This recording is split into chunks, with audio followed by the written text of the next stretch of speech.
Mr. Murray, welcome back.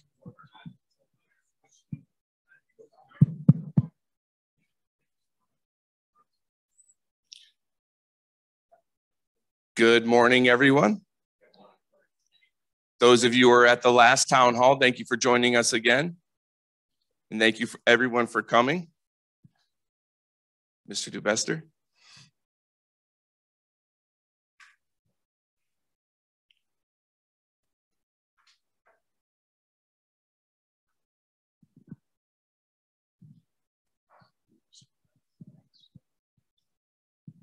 Oh, good morning, everybody.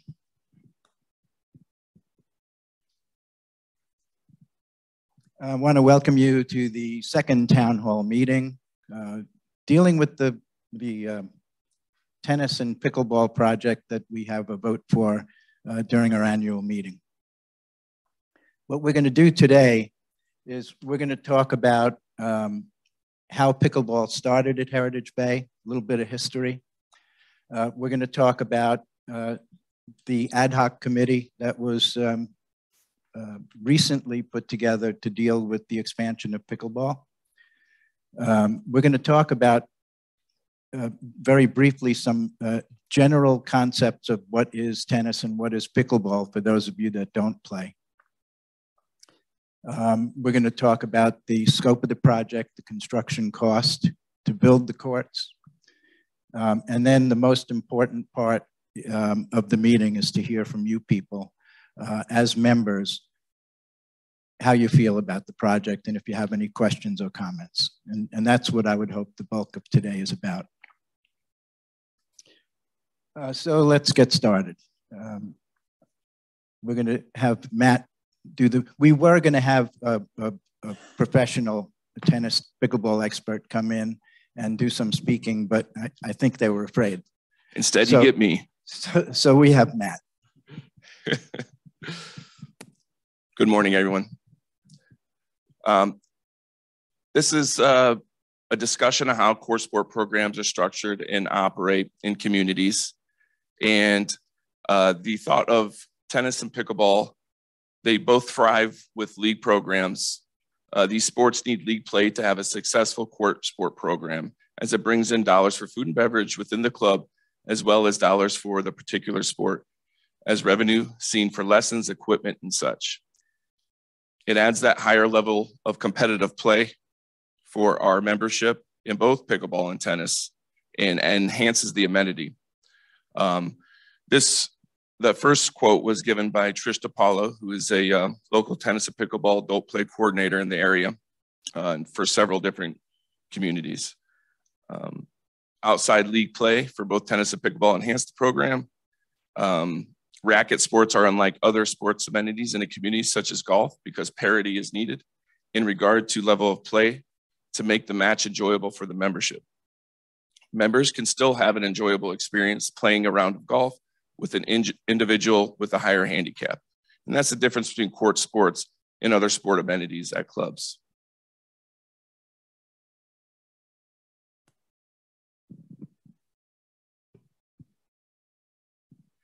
The other thing I want to mention before we get started with the history of pickleball is that during the question and answer period today, you're going to be hearing a lot of things related to the two sports, related to the costs, related to the project itself. And we think it's important, as a club, we think it's important that the members get a chance to speak and express their opinions. Some of the things you hear are going to be true, and some of the things you hear are going to be not so true. What we're asking the membership to do then is in a few days, once the town halls are done, and we're compiling the information that came from the membership, we're going to put together a question and answer period, a frequently asked question part on the website where you can go and management and the club will be expressing what they believe to be facts regarding the case. So everybody has their opportunity to speak their mind and say what they want. The club will be putting the frequently asked questions on the website where we can validate that what you're seeing is the fact. Yeah.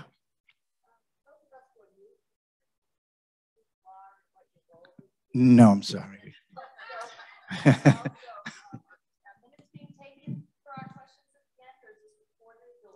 It's recorded. It's recorded and it will be on YouTube to review. So Matt Renner is the general manager of the club. So that means you're really new if you don't know Matt. And I'm Bob Dubester. I don't know what I am, but I'm on the board of directors and I was tasked with chairing the ad hoc committee, and I was then asked to be the moderator for this. I don't know why, but they did. So, and Nathan is the clubhouse manager, and he's also our computer operator. Okay, so a little bit of history. Pickleball started at Heritage Bay in around 2011. It started to get popular, more popular in around 2013, but what I think is interesting is that when pickleball first started at Heritage Bay, it was played on one of the tennis courts. And that was really tough for the pickleball people because you're playing with a hard ball on a soft surface, and they tried different kinds of balls, I believe, but it just wasn't good.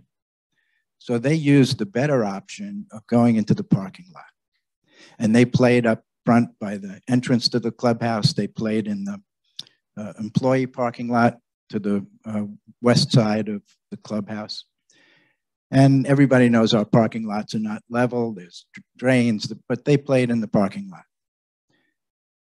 Well, it just kind of developed to the point where the pickleball players said, hey, we need to do something. And back in the earliest stages of their playing, they went and got an engineer to take a look at whether there was places to put pickleball courts. That was around 2015. The engineer really couldn't identify appropriate green space to add pickleball courts, but they did find some space in the tennis area. And that's where you currently see the two courts that were constructed. The Sports Advisory Committee at the time, and by the way, I met with people who were actually on that committee back then, and they remember it quite well. It was an interesting topic then as it is today. But they recommended that location. The board approved the project and construction started in 2016, and the two pickleball courts were completed in May of 2016. Some highlights. The sports committee then also could not identify other green space that was usable. The project was approved and money was found in the capital budget. I think at the time it was $108,000. And the money was found in the capital budget to just construct the courts. So there was no assessment. It was part of the annual budget. With the two pickleball courts, pickleball became a little more popular, a little more popular, a little more popular, until the point in time when the pickleball players went back and said, hey, we don't have enough court time. There's a lot of people that want to play pickleball. 2 courts isn't enough. The sports committee, I think that was in 2020, they did a survey, and that validated that there was a very increased demand for pickleball. And because of that survey and the recommendations of the sports committee and that survey, that's when the ad hoc committee was put together in 2021. So let's review the wonderful ad hoc committee on pickleball. This was a presentation that I made as the chair of the ad hoc committee to the board of directors after we completed our process. So we're gonna briefly go over the things within the ad hoc committee and what was discussed. So again, the board created the ad hoc committee to try and find out if we could create a viable pickleball program at Heritage Bay. And we were meant to determine the number of additional pickleball courts that are required to create a program and also allow for the growth of the sport. I think that's a critical piece when you look at how the ad hoc committee dealt with the number of courts that were needed, because we had to plan for future growth. We'll be able to discuss that later during the slide presentation. So the board had given the ad hoc committee some boundaries. One was to maintain a north-south orientation.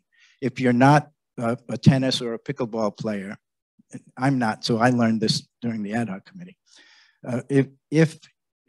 If you play tennis or pickleball, the orientation of the court is supposed to be north-south.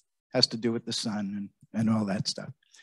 We have one pickleball court that's north-south. We have one pickleball court that's east-west. It was the only way they could be fit.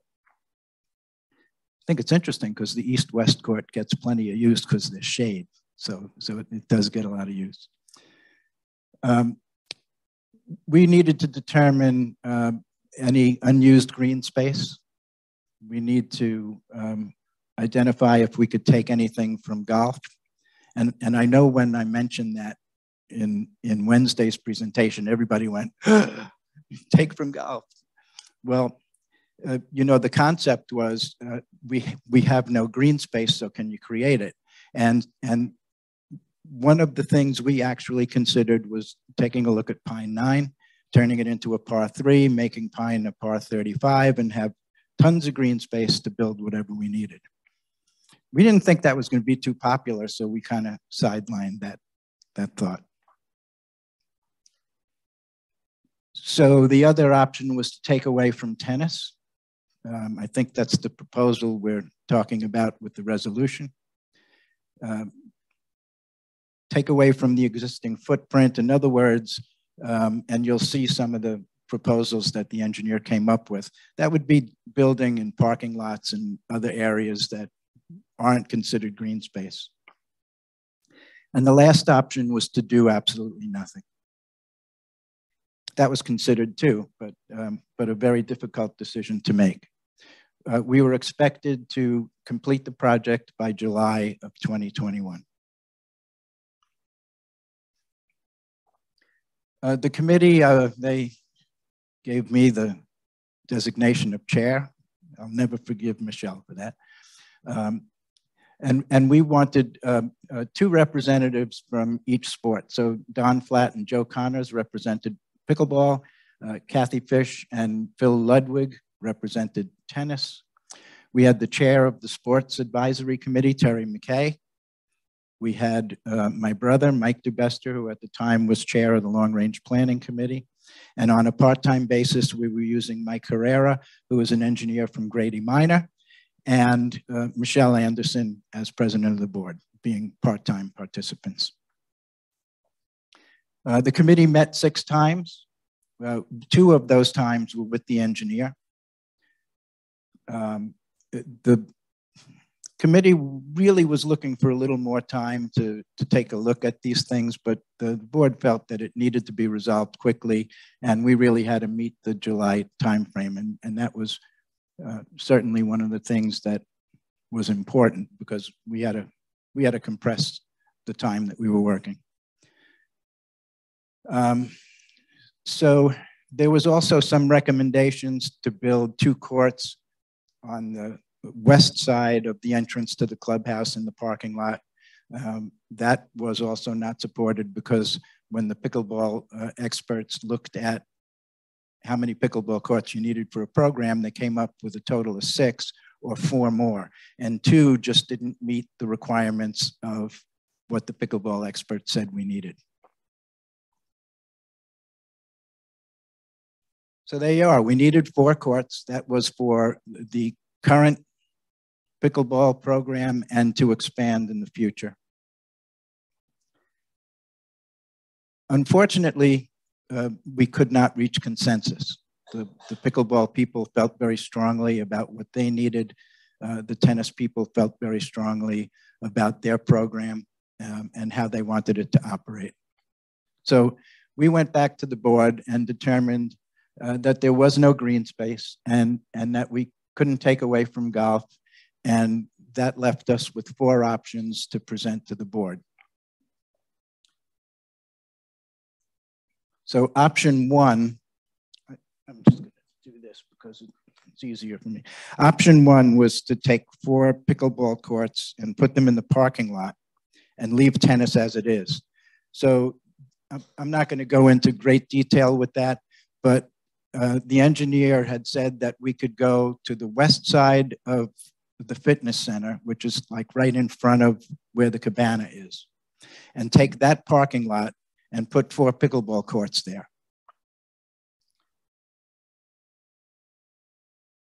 I don't know if you've ever tried to go to the bag drop when Cheney Brothers is delivering to the cabana, but that would have been terrible. So anyway, it was an option. We'd build 4 pickleball courts right in the parking lot. Some of the pros to that is that we get 4 new pickleball courts. We're not adversely affecting the tennis program. Heritage Bay remains competitive with other communities, and we keep all the tennis courts together. On the downside, courts built in the parking lot interfere with traffic. Pickleball courts aren't together. The noise from pickleball may degrade the atmosphere at the cabana. It was very costly to construct. I'm going to just make a comment about that. I think the building of pickleball courts off the top of my head was a little bit over $300,000. But when you go into the parking lot and you remove parking spaces, the county requires you to replace them. So if we lose 12 parking spots to do the project, you have to build 12 parking spots somewhere else. Interestingly enough, the engineer said there were places where we could make that parking. But I don't know, it's like the government, it's very expensive, very expensive to build parking. So that's a real significant downside. The committee felt that it would reduce the sight lines from Gator Bay in the parking lot, just aesthetically that it was not good. And probably right after we assessed everybody for the HBEP, it would be difficult to do another major assessment for pickleball courts. So I went into a little more detail than I did on Wednesday regarding the pros and cons, because I kind of felt that was missing in Wednesday's presentation. There are a lot of similarities with the others, so I'm not going to go into that detail with the other 3 options. Option 2 was to make 4 pickleball courts on court 5 and build a tennis court in the parking lot. And that's where, that same spot where we were going to put the 4 pickleball courts. So the real difference was that you'd have the pickleball courts together, but you wouldn't have the tennis courts together, and you had the same other problems of aesthetics and cost and everything else. So I'm not going to go into that. Option 3 was to make 4 pickleball courts on court 5 and leave tennis with 6 courts. It's very obvious what the pros and cons of that are.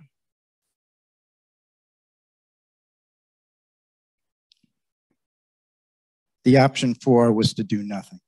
And obviously the pros and cons of that are obvious.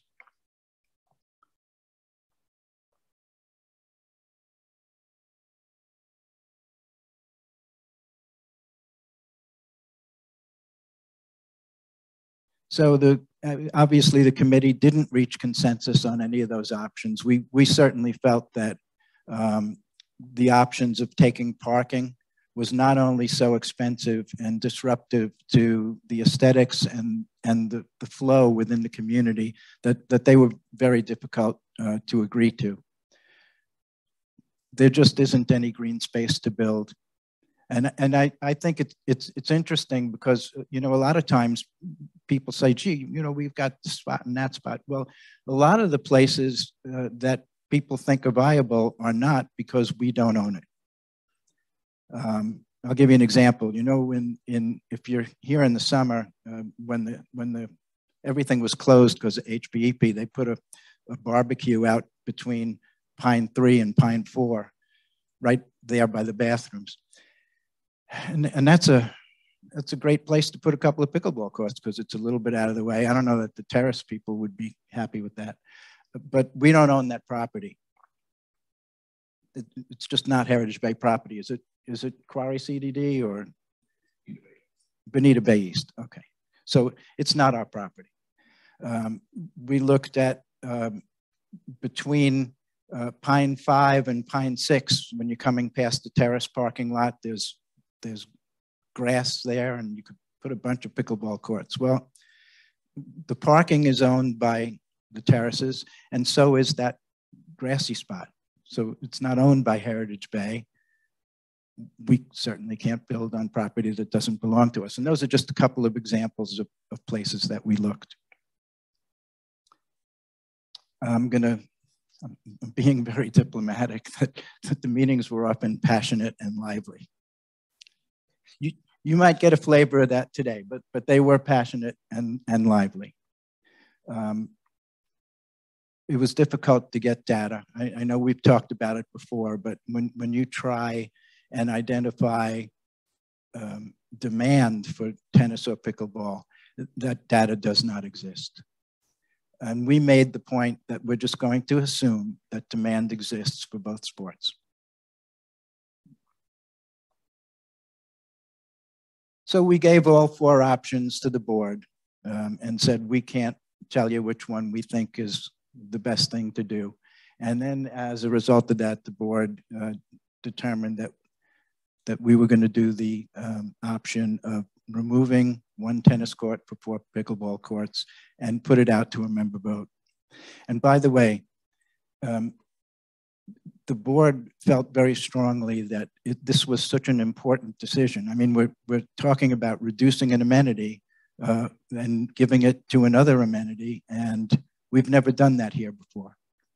It's just never been done. So we didn't think that the board of directors should be the ones to make that decision. We believe that should be a decision made by the membership. And once we made that decision, we felt that it was important to do these town halls to try and give people a reasonable idea of what they were voting on. And that's why we're here today.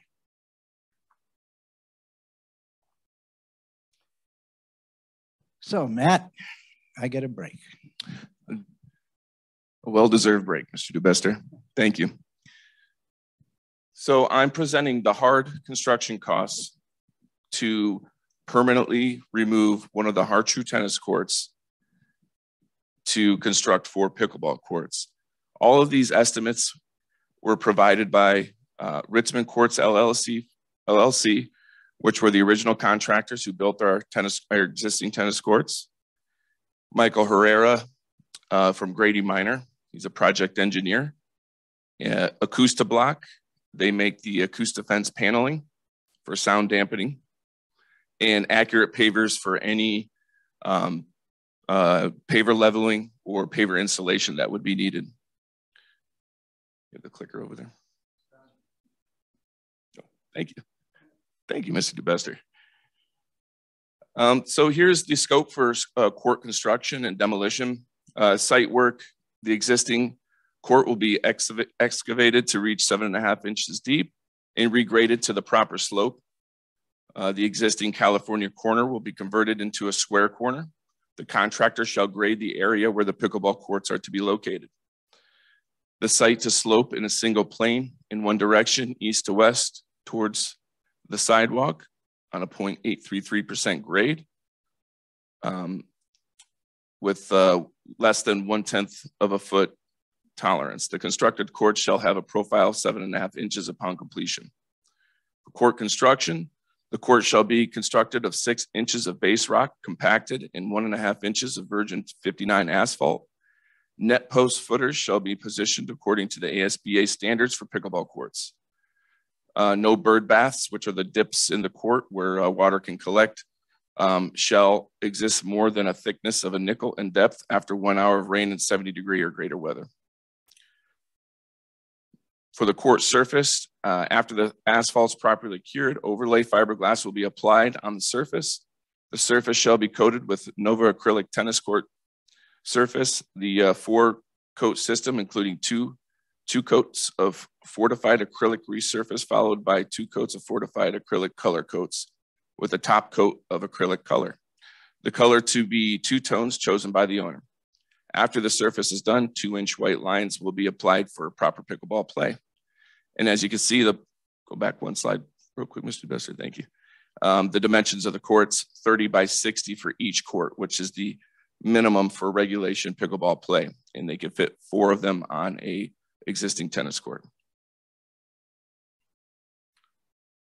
Fencing, all perimeter fencing will be 10 feet tall. A divider fence will be installed between the 2 north and south pickleball fences. The divider fencing is to be 6 feet tall. The divider between the east and west courts shall be 4 feet tall. There will be a 4-foot wide gate installed on each court for access. And I'd like to mention all these courts are going to be oriented in a north-south orientation. Engineer's opinion of probable cost, scope of site infrastructure. This all comes from Grady Minor, and he gave us his opinion of probable cost. And their scope includes paving and grading, landscaping and irrigation, site plan review and inspection, design and permitting, site design, and a site design plan amendment type 1, which would need to be applied for at the county, as well as an application for a parking reduction would have to be applied for at the county. The county requires a certain amount of parking spots per amenity. So each tennis court, each pickleball court requires a number of parking spots, as do the bocce courts and our restaurants or dining facilities, how many chairs you have at your dining facilities. Before the HBEP permit was issued, we had to apply for a parking reduction based on our expanded footprint and the amount of seats we expanded our dining rooms and our dining facilities to, as well as our pool deck expansion and the 3 bocce courts we added. So when we applied for that parking reduction, we're at about 14% less spots than are required by the county. But when you apply for it, you give reasons to them, and if they are valid, they will grant you the parking reduction. As I mentioned earlier, paver installation releveling will be needed. The Acoustafence sound dampening panels, Heritage Bay Golf and Country Club, pickleball courts. So there's 360 foot of linear perimeter fence. The panels are 10 feet tall. They go from the bottom to the top of the fence, and it's 62 panels in total. And you can read the disclaimer there, Acoustafence acoustical disclaimer, outdoor noise is only capable of being reduced. It is impossible to totally stop. Your noise reduction is relevant to many variables. And here's a summary of the construction costs. Again, all these estimates are less than 30 to 40 days old, so they're all current estimates from contractors. And I have proposals for everything you see here. So these are current costs. And there's a 20% contingency built into the project, which gets you to the total of $187,202.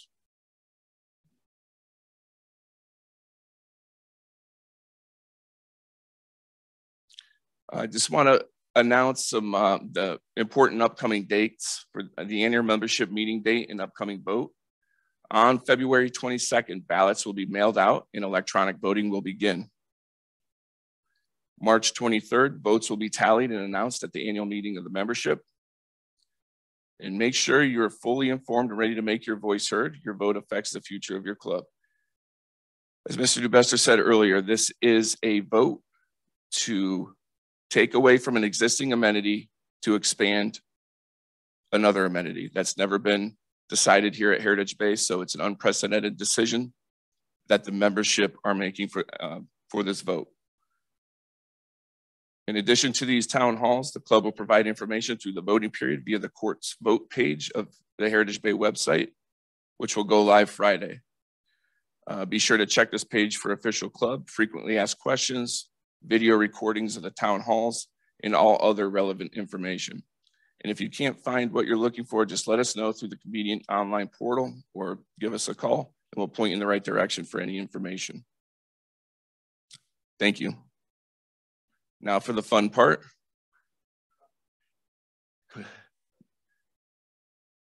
Let me just say this before we start the member question and comment forum.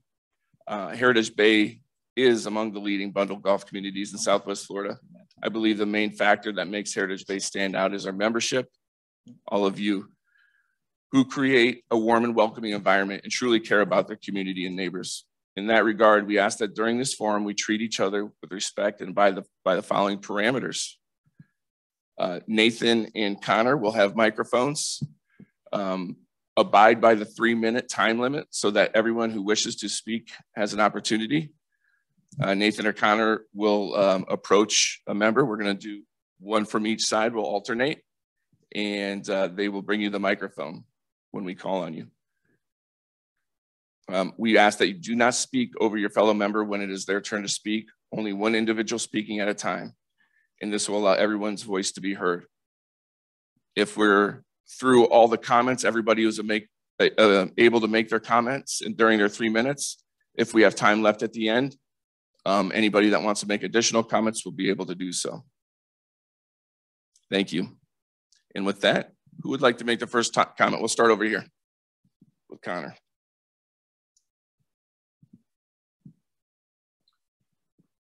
Good morning. My name is Ian Murray. I'm a golfer and tennis player. Been at Heritage Bay since 2009. I'm against this proposal. I'm a keen tennis player and I'm very concerned about the impact.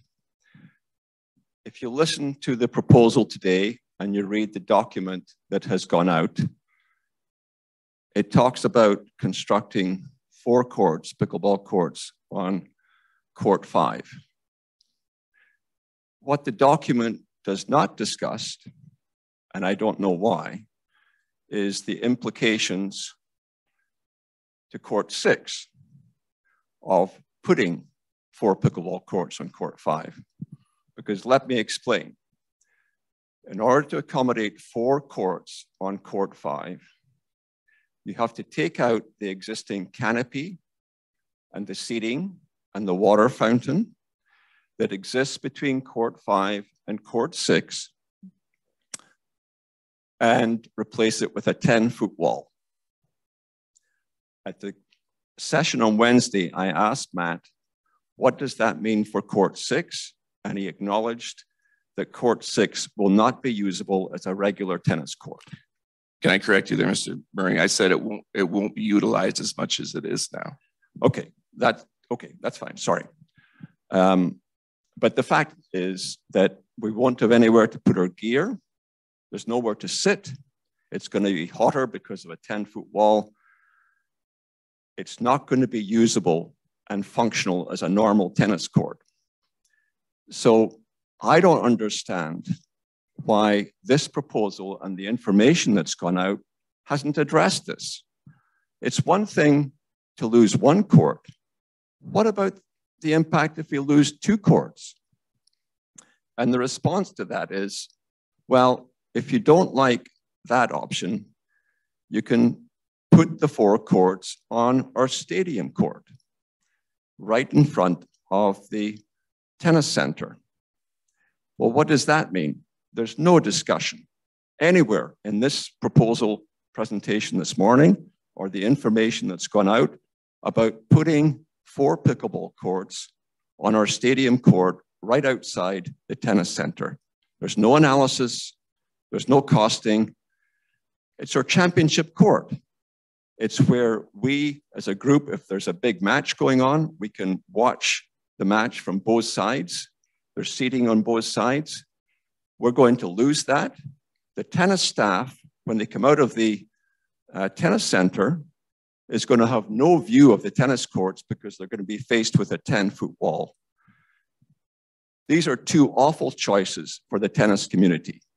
There's no impact analysis of what it means to reduce by 1 or 2 courts, no information whatsoever. We have to vote no to this proposal. Thank you. Just one quick note. I think if you all get on the website and look at the presentation of the ad hoc committee and the pros and cons, with the pros and cons list for taking court 5 and putting pickleball courts directly addresses the CCWTA tournaments, addresses the use of other courts. And so it was clearly defined in the pros and cons. It was up there. I didn't highlight it, but it's there for everybody to see, and it's on the website, and it was discussed. All right, somebody from the other side. Yes, my name is Steve Janik. I'm a tennis player. I don't need to go over the strength of this tennis program we have here, being the largest in the area, rivaling. You can go all the way to 75, Vanderbilt Beach, Bonita Beach, to find a tennis facility that is this active. Matt, correct me if I'm wrong, as I say these general statements. Please yield my time if we do.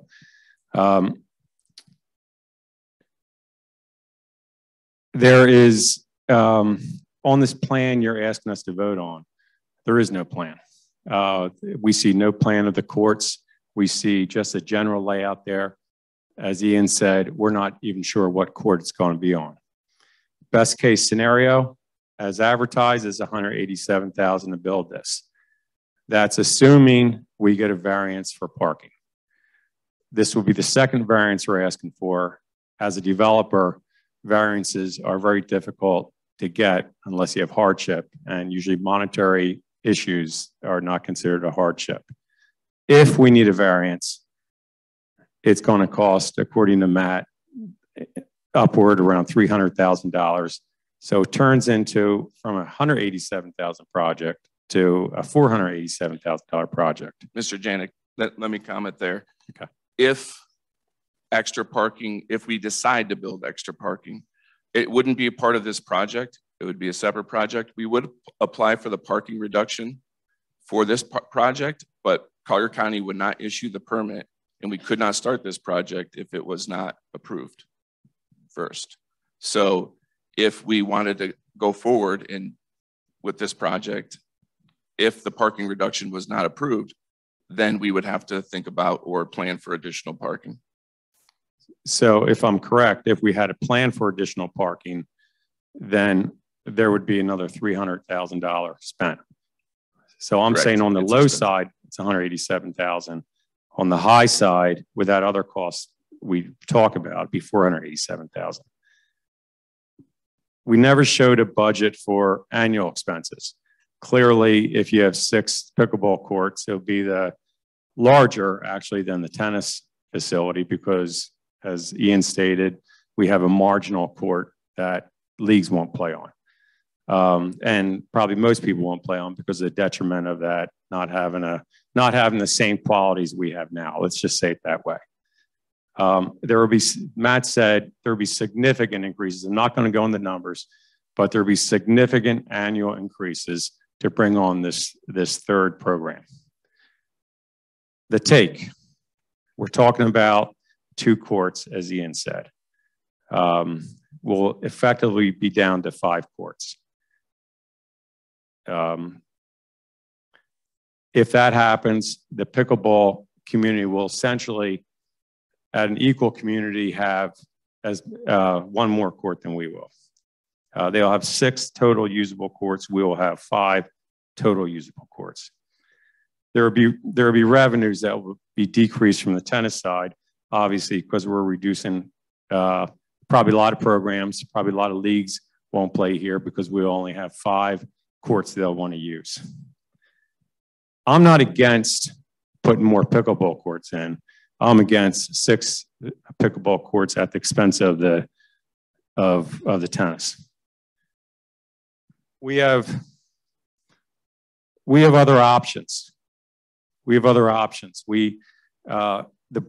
The ad hoc committee never looked at the maintenance facility around hole number 17. In summary, so I have to wrap this up because we did have a little discussion. I'm going to say this. The pickleball community has about 13%. Their population of the pickleball community that plays on the courts, we figure to be around 13% of the community. I'll give you 15%. 85% of the people here are going to be voting on an assessment of at least $150 a door. They'll be asked to, they'll be asking the other 85%. You can finish your comments after everybody else goes. Okay, thank you. Well past your 3 minutes. Thank you. And I would like to just comment on the golf course maintenance area. That is not green space.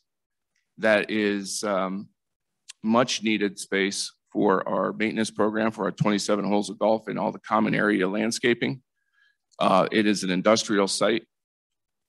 It has parking for our golf course maintenance employees. It has a chemical fertilizer building. It has a warehouse that is undersized for the amount of equipment that we have to maintain our 27 holes of golf. And that is not a viable area for pickleball courts. It is an industrial site, and it would be a challenging uphill battle to get that permitted and approved by the county to build a court sport program in that area. Next comment on this side.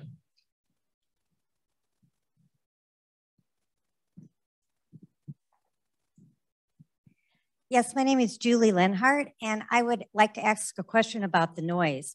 Matt, I know that we have talked about the fact that we're putting $30,000 into this budget for the acoustic block paneling, but I also understand that it's club policy that these panels will only be up for 6 months out of the year. And I understand why. It's because it's really hot in there during the summer and because of hurricane noise damage. My question is, what are we going to do for the other 6 months out of the year to take care of the noise issue? Obviously, it's an issue, or we wouldn't even be putting it in the thing. We know it will be an issue. Yeah, they come, to clarify, they come down May 1st and go back up November 1st during the summer season, during hurricane season. And yeah, when the heat index is as high as it is down here, for those 2 reasons, wind mitigation. If there's a heavy wind, even an afternoon thunderstorm down here, it gets windy and it'll take those fences down with it. So that's the main reason. And then the safety for the heat index. Right. So what do we have a plan for what they'll do to try to reduce the noise the other 6 months? Those people that live on Gator, what? When they're down? When they're down, yes. There's nothing. So the people on Gator Bay, the people at Miranda One, the people that are trying to enjoy the pool, the people that are trying to enjoy the cabana, the people that are trying to be on the golf course next to it. There's nothing to say that this noise isn't going to affect them. You're already saying it's going to affect us during high season, and we're putting it in the budget so that we have a way to take care of it. I have a concern about that. Are we saying that, well, during off season, nobody's going to be playing pickleball, so there won't be as much noise? If that's the case, why do we need 6 courts of pickleball if nobody's going to be on them? I have a question about this because I've investigated what Punta Gorda is doing up north of us. They built 8 courts in a park, 8 pickleball courts.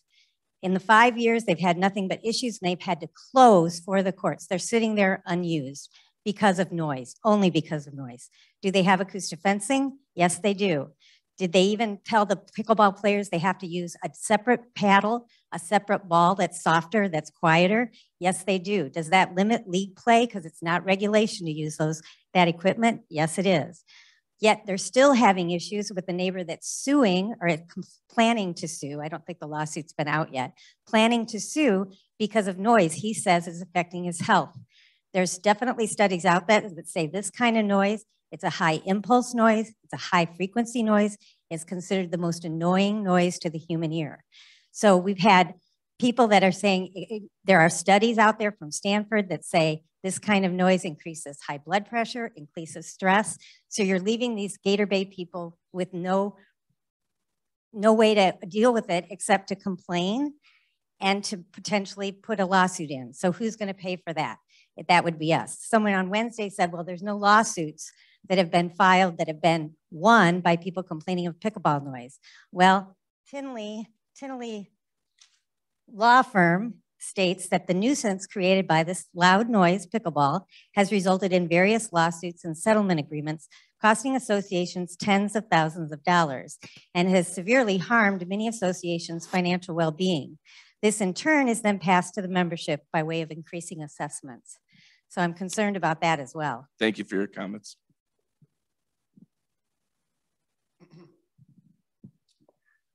Hello, my name is Joe Burkhardt. I've been a member here since 2015. I live on Gator Bay Court. Matt, I have a question for you. Is it true that the current variance we have for parking is at 14%? Roughly, yes. And with the addition of more courts, it would bring us 18%?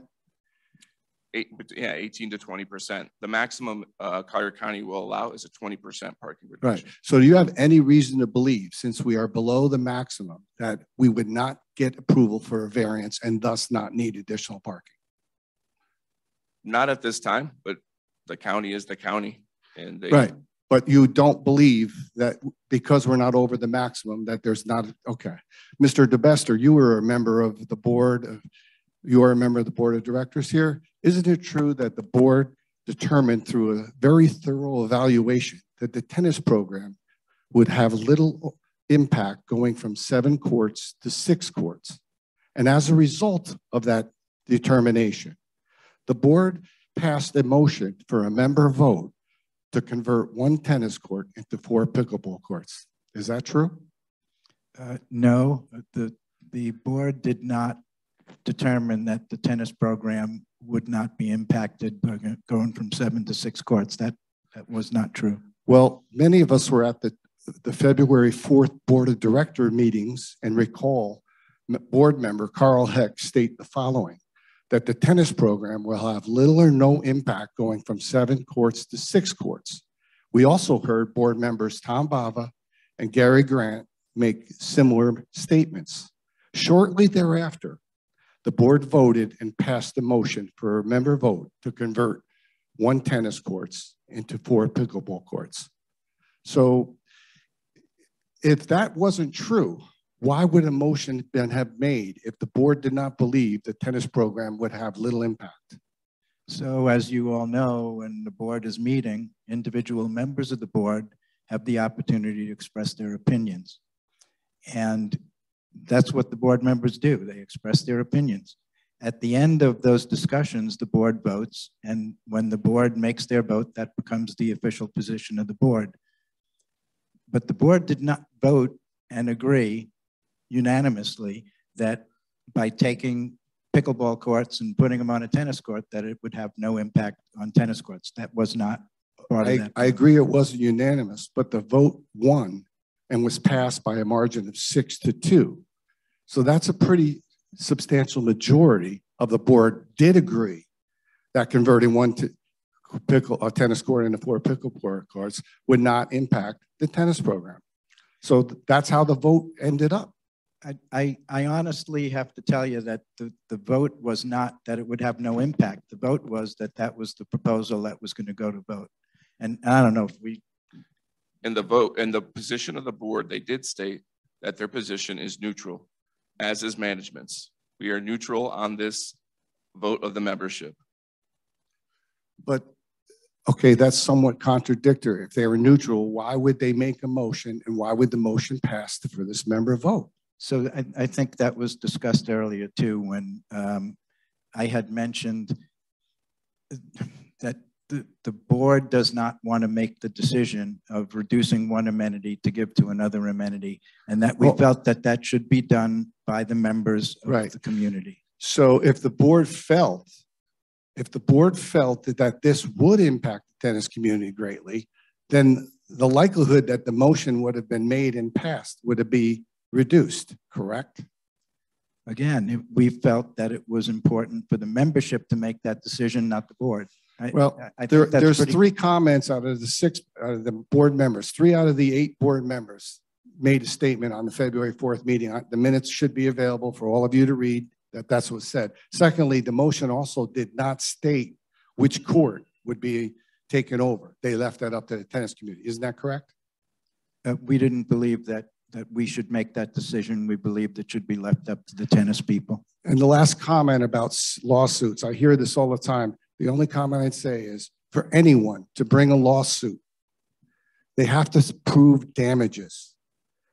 What possible damages can people make about adding an additional or any more pickleball courts?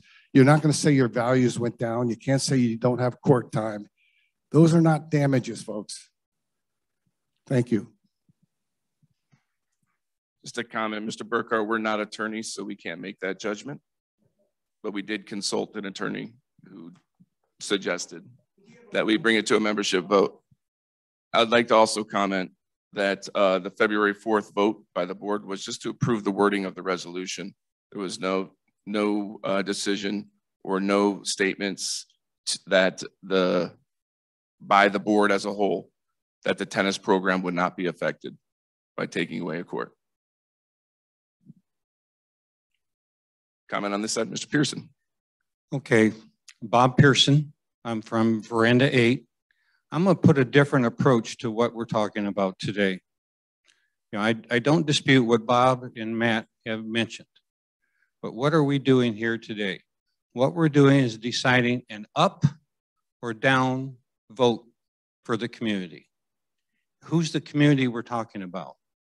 Matt mentioned the other day there's probably about 500 active racket players, pickleball and tennis. We have 2,500 members, you know, take 2 members per household here at the club. We divide that 500 in half, we have 10% of our population very adamantly enthusiastic about pickleball.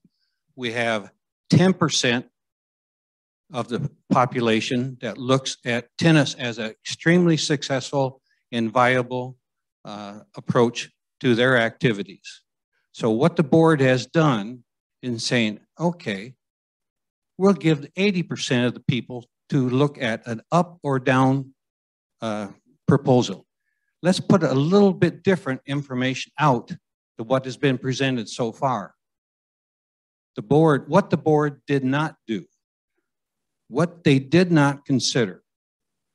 When they made the presentation at the board meeting, the board was asked, did you ask and look at these 2 opposing groups adamantly supporting their viewpoint? Was there any offer or look at for compromise between these 2 groups? The answer was no. There was no effort for anybody to ask, is there any compromise? Nor was it even proposed in the ad hoc agenda. In that, and so we got, you know, a vote going to support one group or another. I think we had a failure by the board to kick down the road a proposal for everyone else to address when there was no effort for compromise. There was a lack of, you know, I believe, due diligence on the board to actually just foster and present a proposal. So they punted, and there's a resolution out there.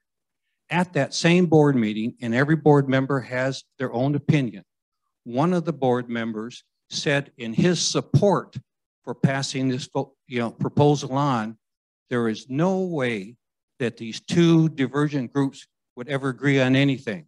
How would we ever know?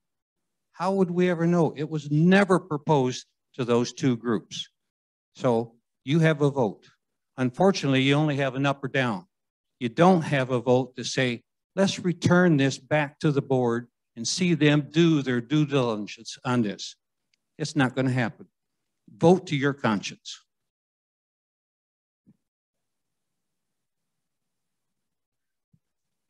I am Chris Ritchie. I live in Veranda Building 13. And I want to address first the court, as Joe said, the board didn't determine which court's going to be taken. And just to reiterate what Matt tried to say earlier, we're only proposing converting one court, not two. So we don't want to confuse the membership that there's two courts being taken away. There might be some courts that are more or less popular. We let the tennis community provide input into which court, if the vote passes, which court might be converted. Secondly, on the parking issue, I think it's worth also mentioning that there's no reason to expect we shouldn't be able to get the variance from the county. A large share of the people that play pickleball walk, bike, or carpool. It's also true that we have a number of outside tennis members that are part of the tennis community, which is great, but they're consuming parking spots. So we need to take a holistic view of the parking. Also, to Bob's point, while it's true the board did not, as a board, determine that the tennis program could thrive with just 6 courts, 3 board members who don't play tennis or pickleball felt that way and stated so in an earlier board meeting. So I support converting a small share of our excess tennis capacity to pickleball courts, which would be a great investment for the community for years to come, for our friends, our families, our kids, our grandkids, to use this added amenity for a long, long time. Thank you.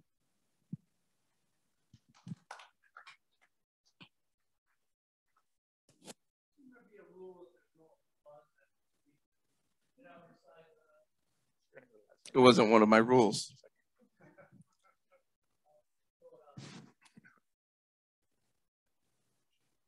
Anybody on this side would like to make a comment? Connor's coming, Mrs. Appleson. Hi, I don't play tennis or pickleball, but have we thought of maybe taking a tennis court over and just make it temporarily a pickleball court and see how that affects tennis? I'm just curious. I have to vote, but I want to make sure I'm making a vote that I think is responsible. And one of the pickleballers would like to comment after I make mine, they can. But how I understand is you can put lines on a hard shoe tennis court for pickleball and make it multi-use, but it's not an ideal surface for pickleball play, or it will not qualify for league play. If they have structured programs in place where they have interclub play or league play, they cannot play on that kind of surface. Maybe let us know if there would be a problem with the tennis court, that the tennis people being compromised, because I just thought maybe that would give us some. Was that accurate, Mr. Ballard? According to the surface of the. Can I ask another question? How far is the next pickleball courts that are public that people drive to when they have to play? Because I have to go off and play elsewhere golf because we're taxed right now. So I go off 1 or 2 times a week to play golf someplace else. So I'm wondering, what's the closest pickleball court? The closest public pickleball courts, they just built 5 new ones at the Big Corkscrew Island Regional Park, which is right by the fairgrounds east of here. It's behind the fairgrounds. It's right now it's 60 acres. When phase 2 is complete, it'll be 150 acres. But they constructed 5 pickleball courts there. It's Collier County Parks and Recreation. You also have them at Veterans Park, which is a little bit further away. That's on Goodlet in Immokalee Road, in that area. There's also a large pickleball facility in East Naples.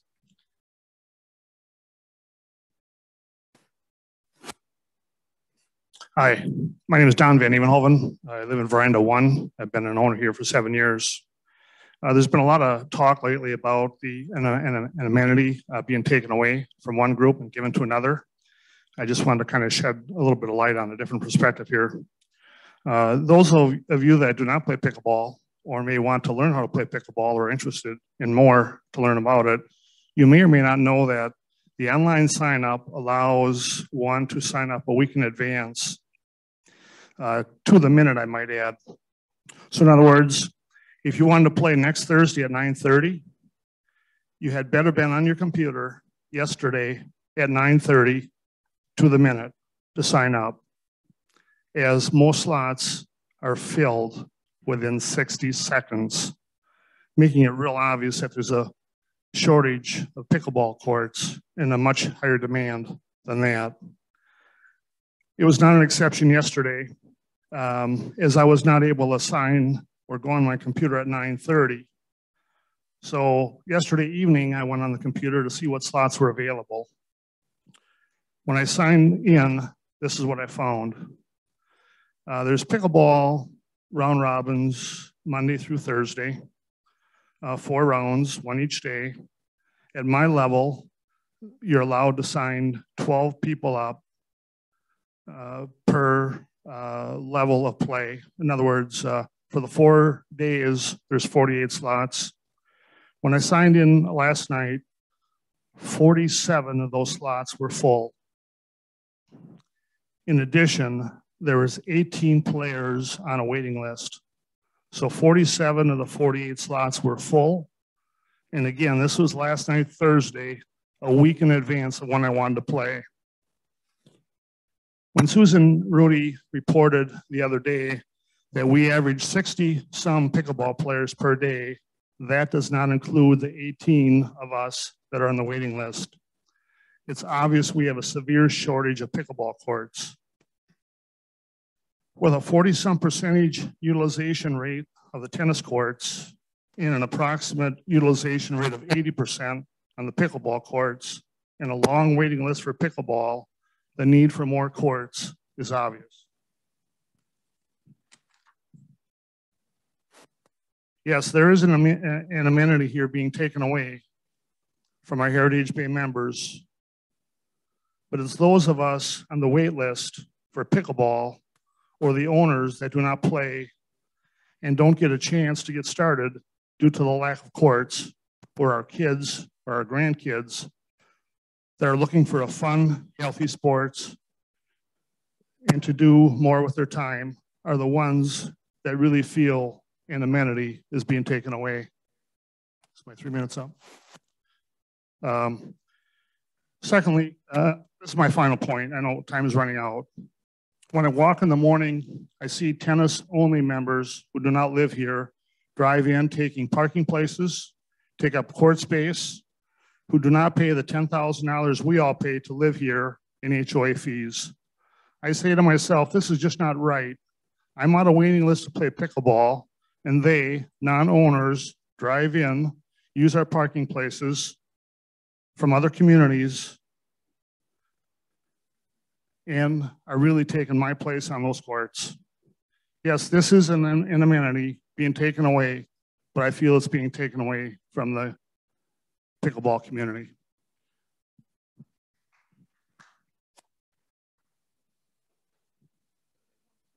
Hi, Jim Costello. I'm over at Veranda 3.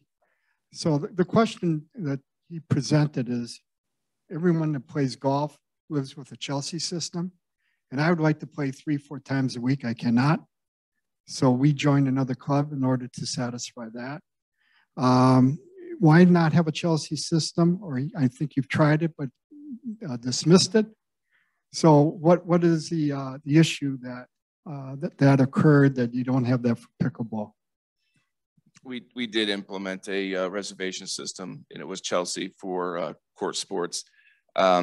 The problem there was issues with the actual Chelsea program, as it was more geared towards tennis, where you can reserve for 4, and there were several technical issues that we had, and there's a lot of other reasons, but not going to go into all of them. It did not work for the reservation system for pickleball.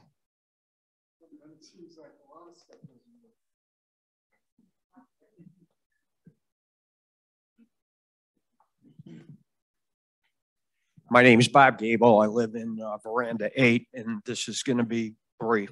The first thing that I have is a question, and my question is, I understand that as it relates to tennis, we have a number of individuals that pay a membership fee to come in and play tennis in Heritage Bay, but are not actual members of residents of Heritage Bay. So that's the question that I have. How many of those individuals do we have? that pay a membership fee to come in and play tennis here. And then the second is not a question, it's a statement. I hear about parking, and yes, am I concerned about parking? I am. Given that if you're playing tennis or if you're playing pickleball, parking shouldn't be an issue because you can walk over here or ride your bike up here, such as I did today to attend this meeting. To answer your question, Mr. Gable, there's 19 outside tennis memberships. Hi, I'm Linda Stevens. That's fine. Go ahead. You're fine. You're good. Go. Linda Stevens, and I live in the Terraces. I just have a couple of comments. One, we all have to wait through Chelsea to get even into golf. It's nothing to wait, and you put on a wait list. So that's nothing new. It's a busy time of the year. The second thing is, when pickleball first started here, they would put tape down on the tennis courts so that people could play pickleball on the tennis courts. I don't know what the difference is now that they have to create new pickleball courts. I mean, I realize it's very popular and I respect that, but I don't think that the money is going to be spent wisely. I mean, they could be put things like electric stations in for electric cars. I mean, that money could be spent in a different manner. I mean, there are people that want electric cars. We have nowhere to charge them. There's nothing in the community. We have to go outside the community. And waiting is something that you have to be patient with on Chelsea and put on a wait list and wait. And that's the way it's going to be as long as this place is as marvelous as it is and as popular as it is. And if you take away tennis courts, we won't end up having the tournaments that now come here and bring in income because you have to have so many tennis courts to run these tournaments. And I have nothing against pickleball. I wish I could play it. My knees aren't worthy, but I really think we have to take something into consideration. Electric charging stations is something I'd like to see added to this place and not more pickleball courts. Hi, my name is Alton Jolly. I've been a part of this community for over 9 years. Yes, 9 years. I've been a passive member of these activities. I usually ignore them, see the vote, and I never participate in them. But I have a strong reason for being here today.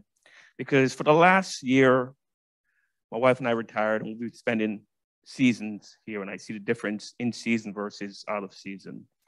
And the amount of activities that happens during season drastically reduce when seasons are over, right? I mean, you can get on a pickleball court or a tennis court anytime you want, on a golf course anytime you want. I'm a golfer. I'm a social pickleball player. And as you can go around the room, you can see we all have our own concerns and what we want and these issues, right? The key is, and I want to commend the committee for making the feasibility analysis that they did, but I think there's some gaps in there, and the gaps that are in there are why we're having this discussion right now.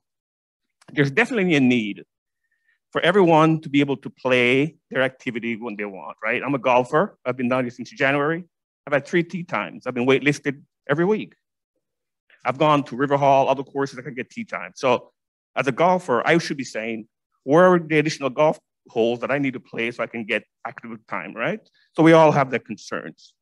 I think the board is putting this to vote too early. We need more details of the costs, all the costs, hidden costs, projected costs, unforeseen costs that may happen. We also need to make sure we address whether this is a recreational activity from a pickleball perspective, or whether it's competitive activity for a pickleball perspective, right? Why do it have to be north to south if it's just for recreational purposes? If we can have it east to west and still accommodate the same, get the courses they need to play. There's a need for pickleball. It's a growing sport and people want to play it. The board should not put this to vote until all the details and feasibility analysis is complete. Costs, revenue, what's gonna cost each door. Why am I gonna pay for a pickleball court when I can't get on the golf course? Why should I be assessed for that? Pickleball people should have access to play as much as they want, but you need to make sure the feasibility analysis is completed and we make the right strategic decisions to accommodate the entire community. Thank you.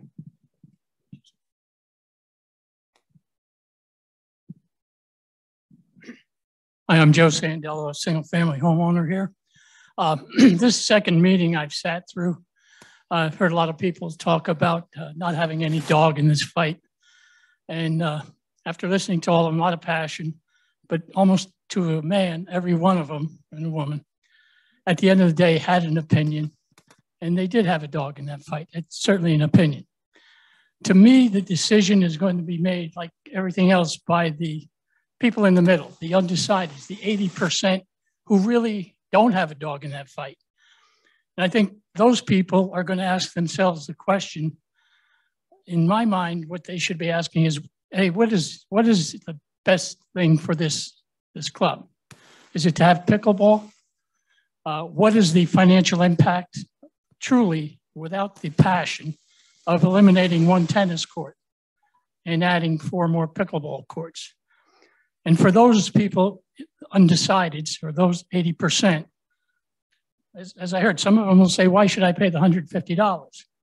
I would think, since most of us pay to play golf, if the pickleball, I would imagine the pickleballers would have no objection to paying a small fee for court time to offset that $150 fee, which then eliminates that issue from the undecideds who feel the $150 is too much for them to spend for something that will probably be for the betterment of the club.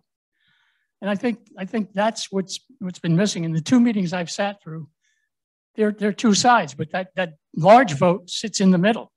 The people who say, I don't have a dog in that fight, but what is best for this club?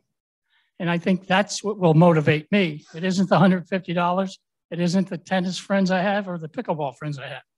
It's what's the benefit to the club, what's going to make this a more attractive place to live, and will the elimination of one tennis court have a severe financial impact or not? But I think we need those facts, and I applaud what you just said, that has to be done. I think maybe this thing has come to the surface a little too soon, and more needs to be explored. But I think looking at that 80% is what's going to get this vote to go one way or the other. It's not going to be from the pickleball players or the tennis players. It's going to be that other 80%.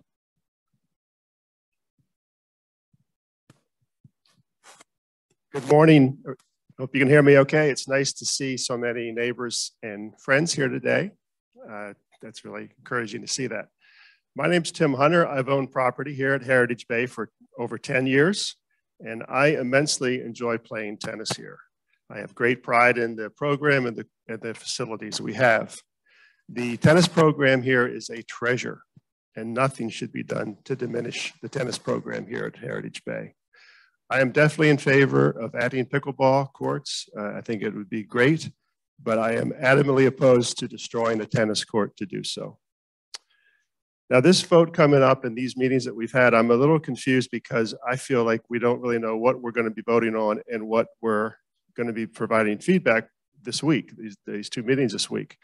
Are we replacing court 5, or are we replacing tennis court, the grandstand tennis court? What are the costs? I really don't know. There's this one-time cost, but there has to be some incremental annual recurring operating costs. What about the parking situation? There seems to be so many open questions. So I think the membership in general is a little confused as to what they're going to be voting on. I hope the board continues to try to answer those questions.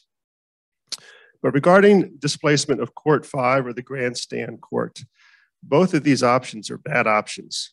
Replacing court 5 with 4 pickleball courts is essentially taking away 2 courts. You're going to be taking away court 5 and court 6. A few people are going to want to play on court 6, and nobody's going to enjoy playing on court 6. Replacing the grandstand court is an even worse option. That area between the tennis center and the grandstand court is the social center for the racket sports here at Heritage Bay. Can you imagine a 30 by 60 box there in front of the tennis center with a 10-foot high opaque fence around it? That's not only going to diminish the view of the lovely community we have, it's going to make that site look like it's under perpetual construction. That just seems like a really bad idea.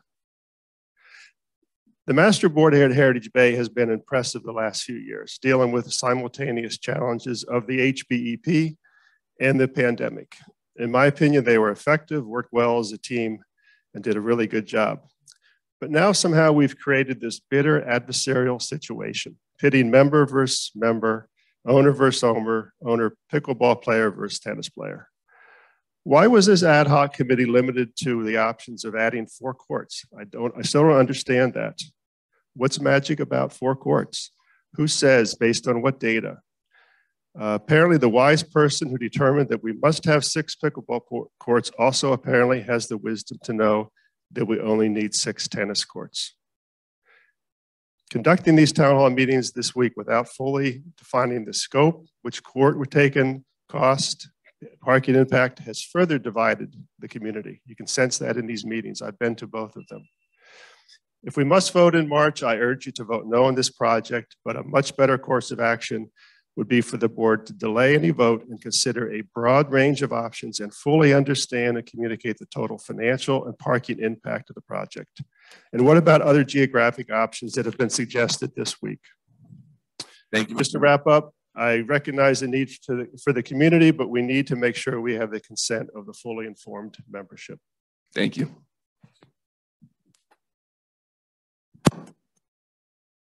Hi, my name is Vince Pons. I understand the demand of pickleball. It is very, very popular everywhere, and it's going to continue to be popular. My question is, I did not see anywhere a system in place to have access to these new 6 courts of pickleball.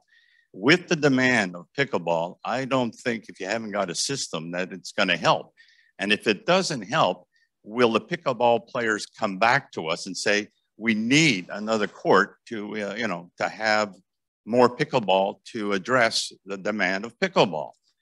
That is my concern, that it'll never stop because of the interest of pickleball. And I did not see in this presentation the overall impact of the tennis. I know there will be an impact, but I didn't really see. I mean, you mentioned there the outside members, which is, you said 17? Is that what it? 19. 19. I mean, I'm hearing there's 30, 28, 26, 32. There hasn't been a proper presentation on the impact of tennis. And I'm all for pickleball because I know the demand is there, but I'm also very much a tennis player and the impact of tennis will be affected.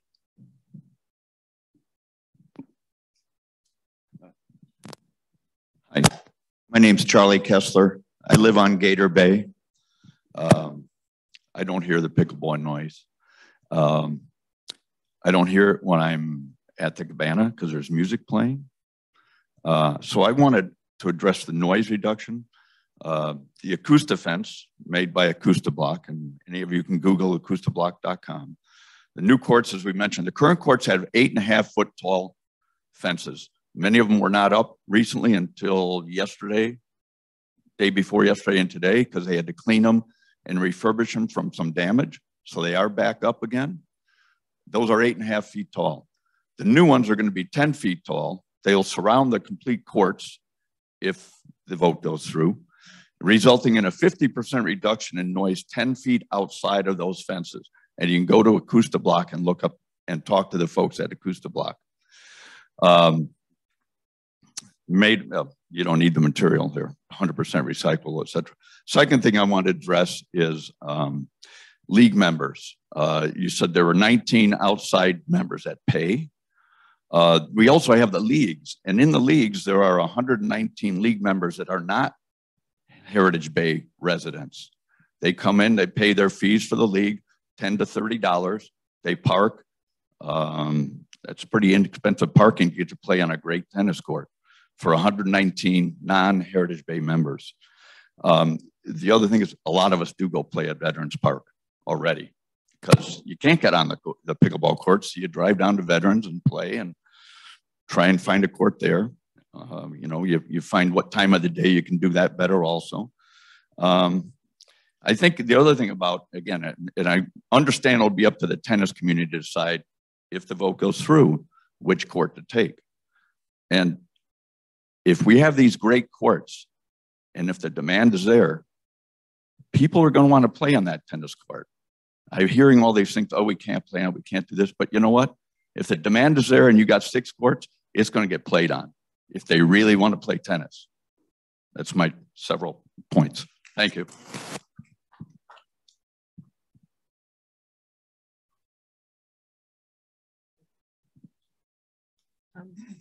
My name is Doreen Formali. I've been a homeowner in the community since 2019. I do play pickleball. I don't want to get too close.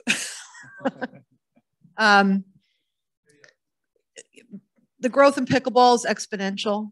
And from what I see, the growth in demand in the community has grown right along with pickleball in general. And I will attest to the fact that if you aren't online at 9:30 on Monday morning to get your pickleball spot for next week on the round robins, you don't get in. Nobody warms up anymore because everybody is on their phones trying to get a spot in next week.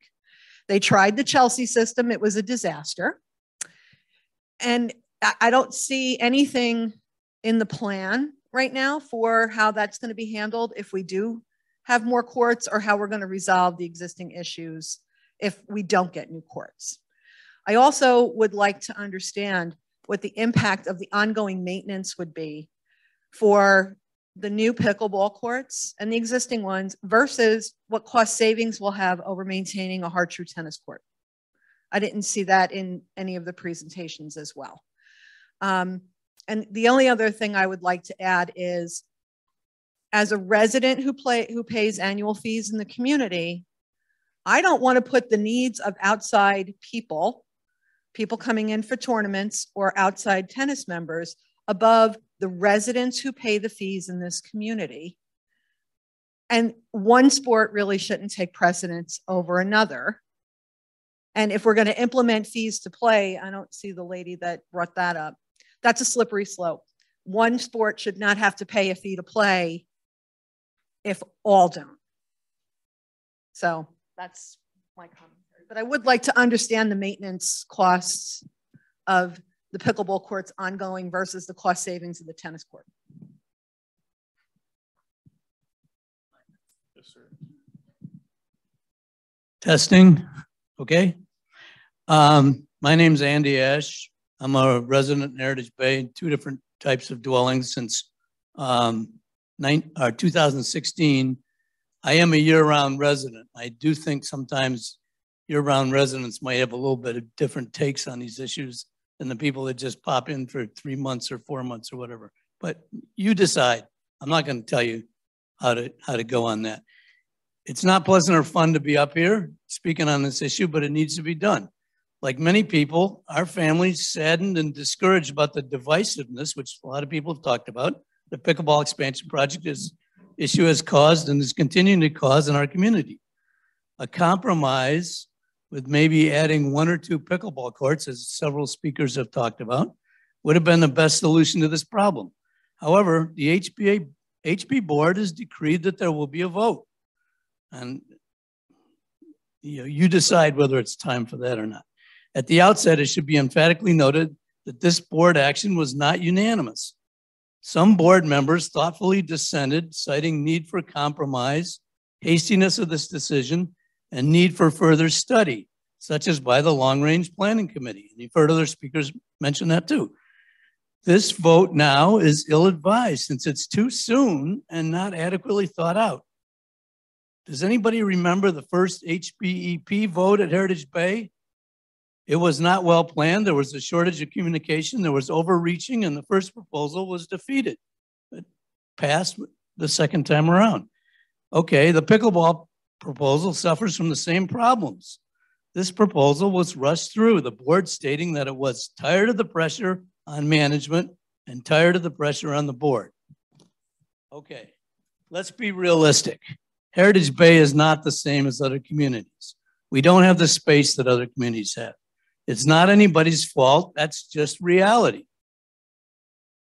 So it's not just a matter of spending more money and getting extra pickleball courts like someplace like the Quarry or other places could do. We can't do that. So let's not compare apples to oranges. Pickleball courts in new communities or added courts in older communities are built right. They do it the right way with proper noise abatement and far away from residences to avoid noise complaints and even lawsuits, which we also heard about. Check out the new quarry pickleball courts. Where are they building those? Way down by the lake. They're not building them next to residences. They're not building them 150 feet away from somebody's house. Come on. So there are lots of negative aspects to this proposal. You've heard about them.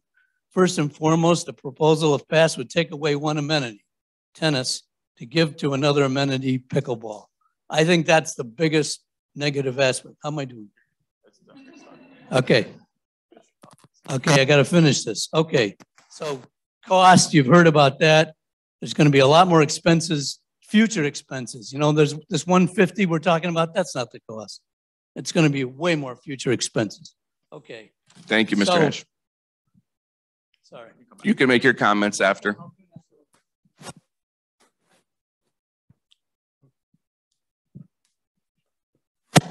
Good afternoon. My name's Don Flatt. I've been a member here at Heritage Bay since 2009. I play some golf, I play tennis, and I play pickleball. I've been involved in this process now for, I would say, 2 years, been on the sports committee, looking at options for sites within Heritage Bay, and then on the ad hoc committee. So this is not a rushed process. This has been looked at very, very carefully by quite a number of people. It is unfortunate. We're out of green space. It's been said many times. So we don't have the option of many communities of going out and building in a remote area away from residences in a green space. And Heritage Bay is not unique. We were down to Kensington last week. Kensington converted a tennis court into 4 pickleball courts. It's been done. We're not breaking new ground here. You know, we don't have the best solution. We would love to go out in the green space, but we don't have that option. So this has not been rushed. We've looked at all the possible sites in the community. The maintenance yard's been mentioned a number of times. I think Matt's made it clear that Collier County would never provide a permit. There's safety issues. There's no parking. We're not going to put pickleball courts in the maintenance yard. Costs. I think, you know, some of the information provided on costs is not anywhere near it. I know we've got $150 per unit to construct with a 20% contingency. Operating costs are nothing. Maintenance on a pickleball court, they don't do anything.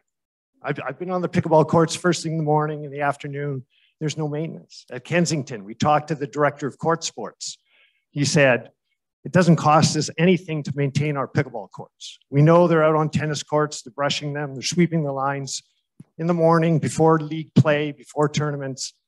So there's no operating costs for maintenance for pickleball courts. As far as reserves, yes, we do resurface the pickleball courts. They just did them after 5 years at a cost of $8,500. The reserves over a 5-year period are about $17,000. That's it. I know people have seen numbers of $1 million over 5 years. $17,000, $20,000. So I think check your facts. And I'm sure Matt will get this information on the website, what the actual reserve costs are, operating costs, and that would be very helpful for us to make informed decisions. I think, you know, again, just the growth, the question, 2 courts, 4 courts, just step outside our gates and see what's happening across the street. 8 pickleball courts, 6 tennis courts. The person we spoke to at Kensington, 2 years ago, they had 45 pickleball players. Today, 450. That's the growth of pickleball. It's not a matter if this happens, it's when. We can do it for the lowest possible cost now, $150. And I just to wrap it up, Matt put up there, Heritage Bay is among the leading bundled golf communities in Southwest Florida. We are, but we're missing one piece. If we get these pickleball courts, we will be one that certainly maintain our status there as a leading community. So I look forward to people voting yes. I know it's not the ideal solution for every member here in Heritage Bay, but it is the right decision for us to vote yes on this.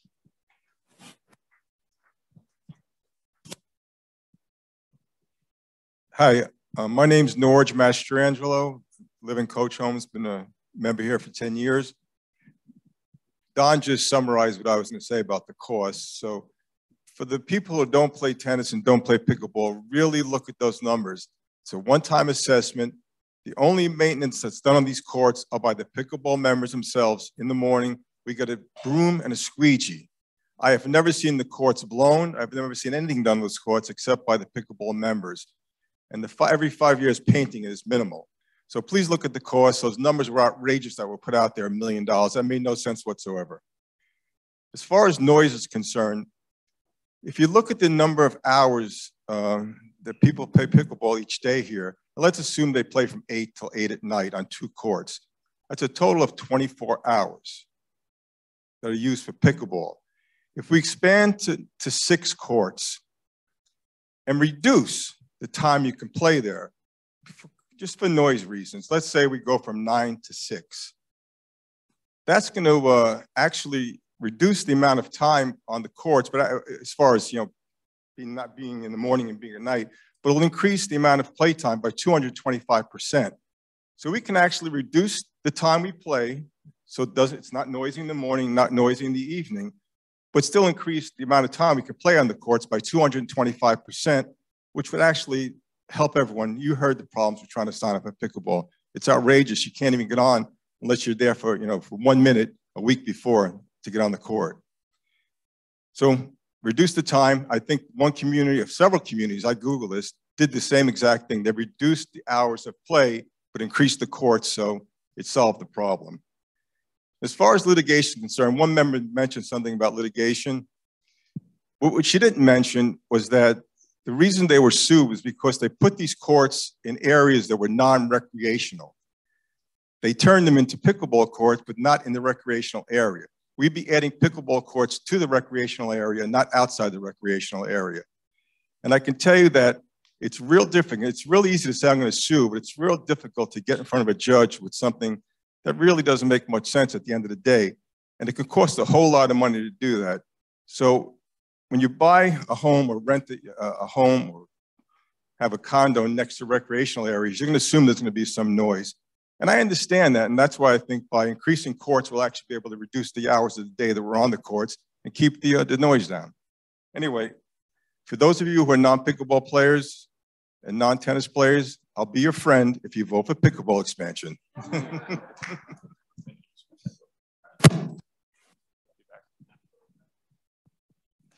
Karen DiGenato, I've been here less than a year, so I haven't played anything yet. I'm working on it as soon as I retire.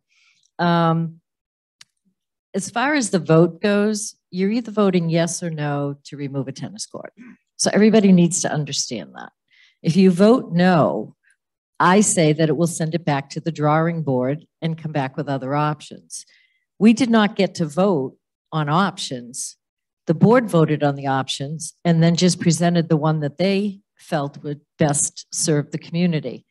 But I think the divisiveness here, and I don't know why, I mean, come on, we're all here to have fun, is the fact that neither one is a really good solution. I haven't been provided good numbers. I'm not in a position to, I mean, what is the utilization? I heard the word excess as far as tennis. Is there an excess court time for tennis that we can actually afford to lose a tennis court?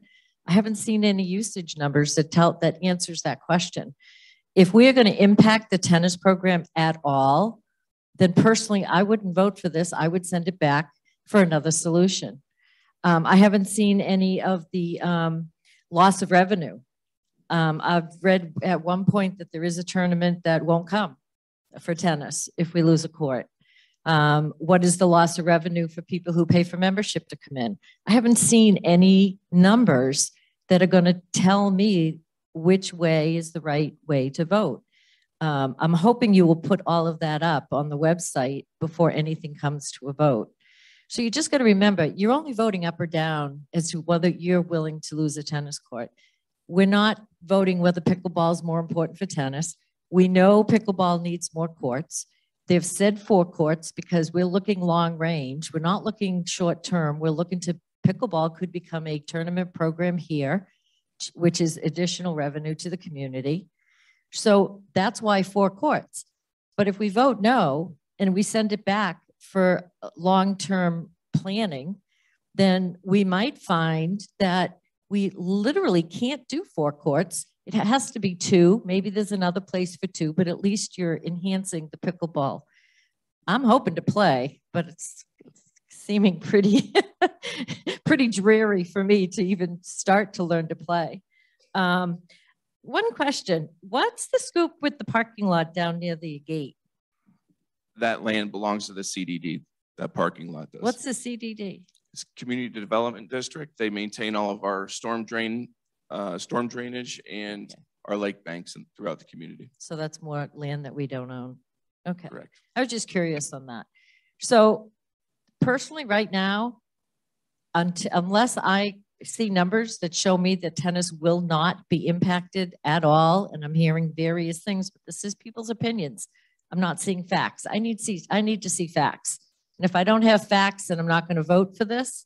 And I say we send it back to the drawing board and ask the ad hoc committee to find out other options, but let us determine the options, not just have to vote on one that they've come up with. Thank you.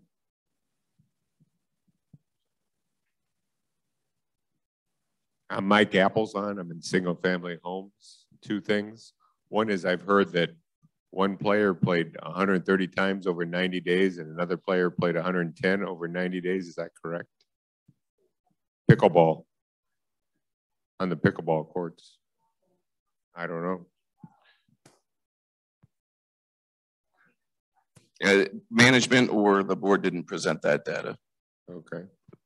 And the second thing is, were the 4 courts proposed because they want a lot more courts being 6? And what about the possibility of just adding 1 pickleball court right next to the pickleball courts adjacent to where the sidewalk is and getting variances?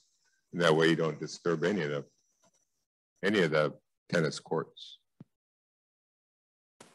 And there's room there, you just have to get variances. Isn't that right, Don? Is Don still here? During the presentation, Mr. DeBester explained the process of the ad hoc committee and why or how they came to determine how many more pickleball courts were needed for a pickleball program for the future and to have parity with the tennis program. It was determined to have 4 additional pickleball courts. I'll also add that when we met with Grady Minor, he pointed out, because he was looking at that spot that you're talking about, and he pointed out that we had to get a variance to put the 2 courts that are there now. And he thought that it would be highly unlikely that the county would allow a second variance for another court. And you wouldn't be able to fit it without a variance. So that was discussed. I can't say that we went and validated with the county that they'd say no for another variance, but the engineer felt very strongly that the county would not approve a second variance after we already got one.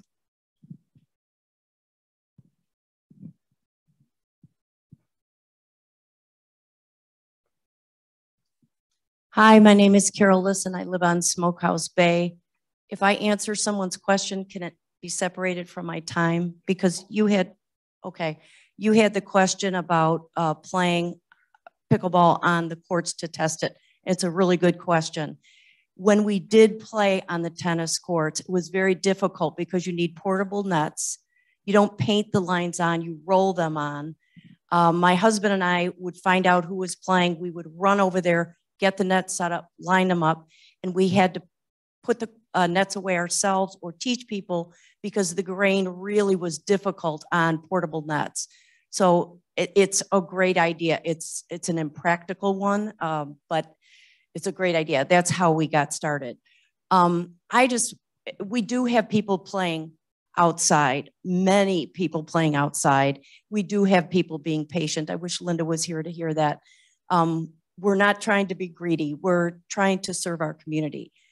Now my time could start. I hate conflict. Several years ago, when it was clear to me that we needed more pickleball courts, a sense of dread came over me. I did not want the place where I come to relax to become a place of contention. but the enthusiasm and joy of the game was exciting and contagious. Much of that excitement is dimmed by frustrated players not getting enough playtime and giving up. As measurements and calculations took place last spring, searching for every possible solution to build these courts, a few tennis players who I greatly respect approached me saying something like, "We fully support you building more pickleball courts. Just don't take a tennis court to do so." In my mind, that meant that that option was off the table. My MO is not to alienate my neighbors. I wanted to fully cooperate with my fellow tennis, or not because I don't play, but my friends who are tennis players, and find another solution. I saw their passion to keep their 7 courts, and I sympathize with them that they bought in Heritage Bay to play tennis. But even though I bend like a pretzel to keep peace and consider every viewpoint, when I saw the data collected by 3 board members who play neither sport, it seemed very clear that our thriving tennis program would not suffer, and it would save our residents boatloads of money to convert 1 tennis court as opposed to the other options posed. It was not losing an amenity, but vastly improving amenity value in the only area our community is lacking, pickleball. We are on par with other communities in everything except this sport, which is on fire popularity-wise. Maybe I'm naive, but I did think any reasonable-minded tennis player would acquiesce knowing this was the best thing for our community. I was confused when this got so combative amongst players. I still hate conflict, and I don't want any issue dividing our community. But I can honestly say, even if I wasn't a pickleball player, the numbers, the need, and the growth of the sport in general provide more than ample evidence that this is a no-brainer. There's a reason pickleball is now on the multiple listing service. It's in high demand, and that demand is on the rise, especially among people our age. We are woefully behind other communities, which is another area you can clearly see numbers on. We have 1 court for 625 doors, where other communities have 1 court per 150 doors. I would just urge any opposition to this solution to be fair-minded and think that for the cost of a fancy dinner out, our community will greatly benefit. My husband and I have voted for bocce ball, golf improvements, the enhancement project, and support any activities that strengthen our community, whether we participate in them or not.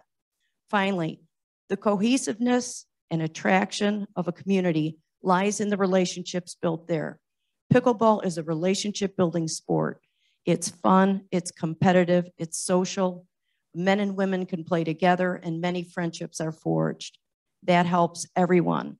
I humbly urge even tennis players to see the logic in saving our community thousands of dollars by trading 1 court for 4 pickleball courts. What benefits our community benefits you. Thank you. I just want to make one comment. I want to clarify something. The subcommittee of the board that looked at the data, we were tasked with looking at the data to make sure that it was being compiled properly and that the data was valid. Under no circumstances did that subcommittee make a decision that we could lose a tennis court. It was not part of the scope of that subcommittee. We were just looking at the data to validate that it was usable. My understanding is the conclusion was it would have little or no impact on the tennis program. So I was one of those 3 people. Yes. And we never made a determination because of data. We were just looking that the data was being compiled and that that data would be usable. That was it.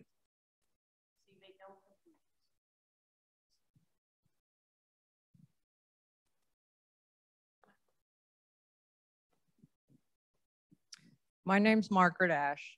There are a couple of things I want to address, and my main point is we shouldn't be here now where we are. Mrs. Ash, you have to hold the mic to your. Oh, the closer?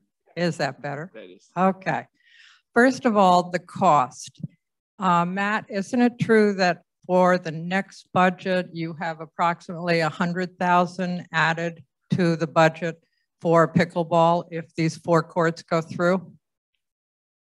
For a pickleball pro for maintenance? No, that is not true. Okay, so there is nothing in the next budget for pickleball.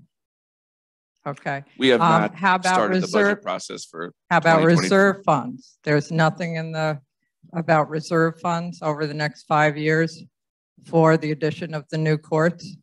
No, Mrs. Ash, we don't do that until we have the actual asset. Then our reserve company, Drew Isaacs, will come out and assess the value, and they will compile a reserve study and include those in. Okay. But we have not started the 2023 budget process as of yet, so no. Okay, so the operating expense 5 years for this court, these courts has not been determined? No, not at this time. We have the programming or the structure of the program over there. It has not been decided on, which it will be worked through the SAC or with member input on what the structure of the program is over there, and we'll base our operating costs on that input. So there will be an operating expense over the next 5 years? Yes. Okay. As with any amenity increase or expansion, there will be an impact on your operating costs. Exactly. So it's not just 150 per household per door. There will be an extra operating expense, which will reflect in an increase in our dues. Correct. Correct. Okay. This is my time. I thought Mr. you were not Mastrangelo, supposed let to Mrs. Ash interrupt finish. other people when they were talking. You've had your time. Is that not correct? Mrs. Ash, please finish. Thank you.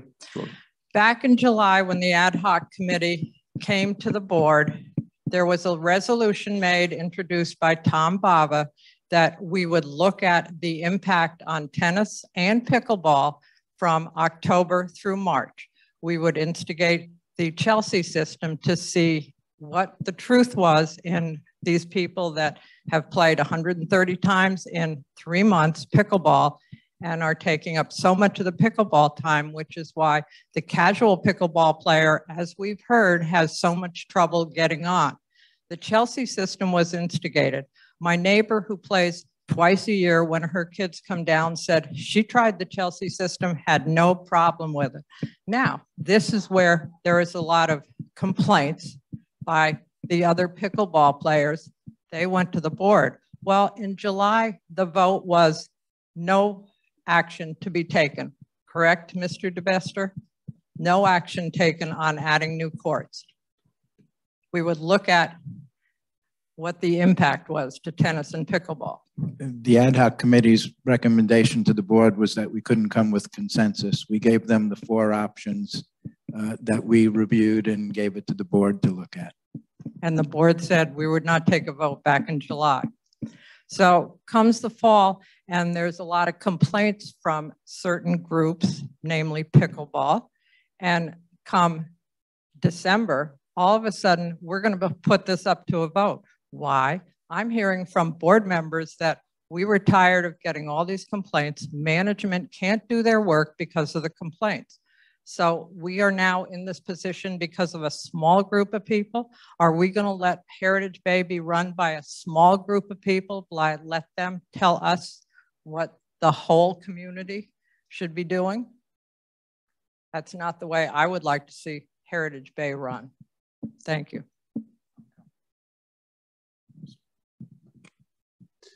Yeah, good morning, everybody. I'm Scott Hiller. Been a resident here since 2008. I think I made a very good decision by moving to Heritage Bay. Over the years, enjoyed the golf course a lot. And we've seen a lot of improvements to a lot of different areas here at Heritage Bay. The golf course is way, way better than it was when I moved here. And the way that our superintendent and crew were able to keep our golf facility in the condition that it is with the level of play is truly amazing. So I'm very grateful for that.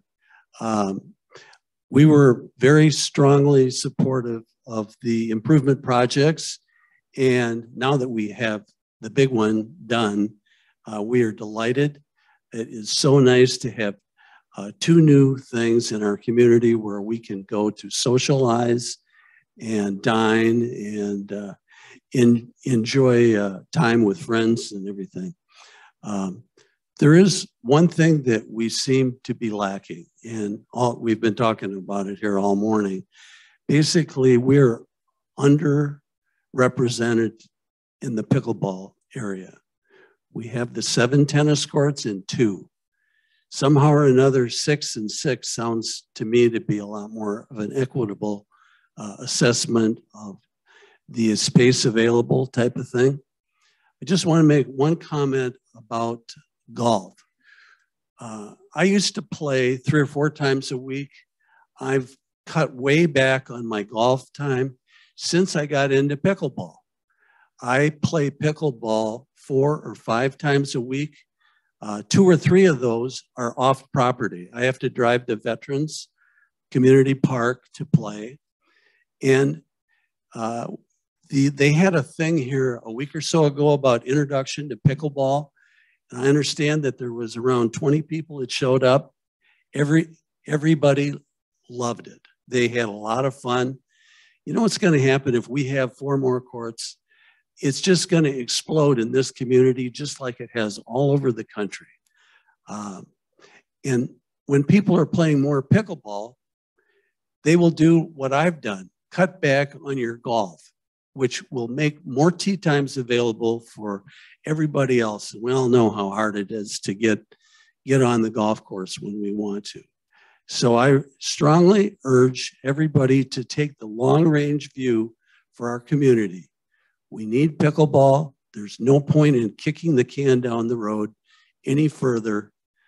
Vote yes for this proposal. Thank you. I am Chris Ritchie from the Terraces. I just want to first address the cost issue that was brought up a few minutes ago. I think as Don Flatt said earlier, we just finished resurfacing 2 courts. It cost us a couple of $1,000. So basically, if we triple the number of courts, we're probably talking about $4 per door of maintenance, nothing more than that. As Don and others have said, we basically do all the other maintenance ourselves in terms of, you know, cleaning off the courts with leaves and things like that. So the cost issue is just mostly a one-time investment, which is pretty modest. In terms of as Carol eloquently said earlier, you know, I would just ask folks that are playing tennis or that don't play either sport to look objectively at how much the courts are used. And today's a good example. Today, after 1 o'clock, only 2 out of the 7 courts are booked at all. Tomorrow, none of the courts are booked after 1 o'clock. Sunday, only 2 of the 7 courts are even booked after 11 o'clock for 2 hours. Whereas there's actually more hours of pickleball usage planned for Sunday on 2 courts than there is on the 7 tennis courts. So we don't need to look at this as being contentious. I mean, we have a lot of surplus capacity.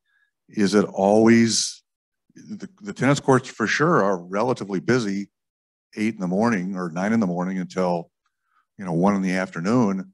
But after that, not so busy. And so I think with a small adjustment of when people choose to play tennis, everybody can be using the tennis courts for leagues, round robins, lessons, clinics, ball machine usage. But we don't even have enough time for practices for our 3 pickleball teams on the 2 courts. There's no time for lessons. There's no time for any of that stuff, much less accounting for growth or kids or grandkids or friends that come into town. So I think, as Scott said, 6 and 6 sounds relatively equitable. We'd rather it not be contentious. So I just appreciate if people try to be open-minded about it, whether they play any of the sports or not. Thank you.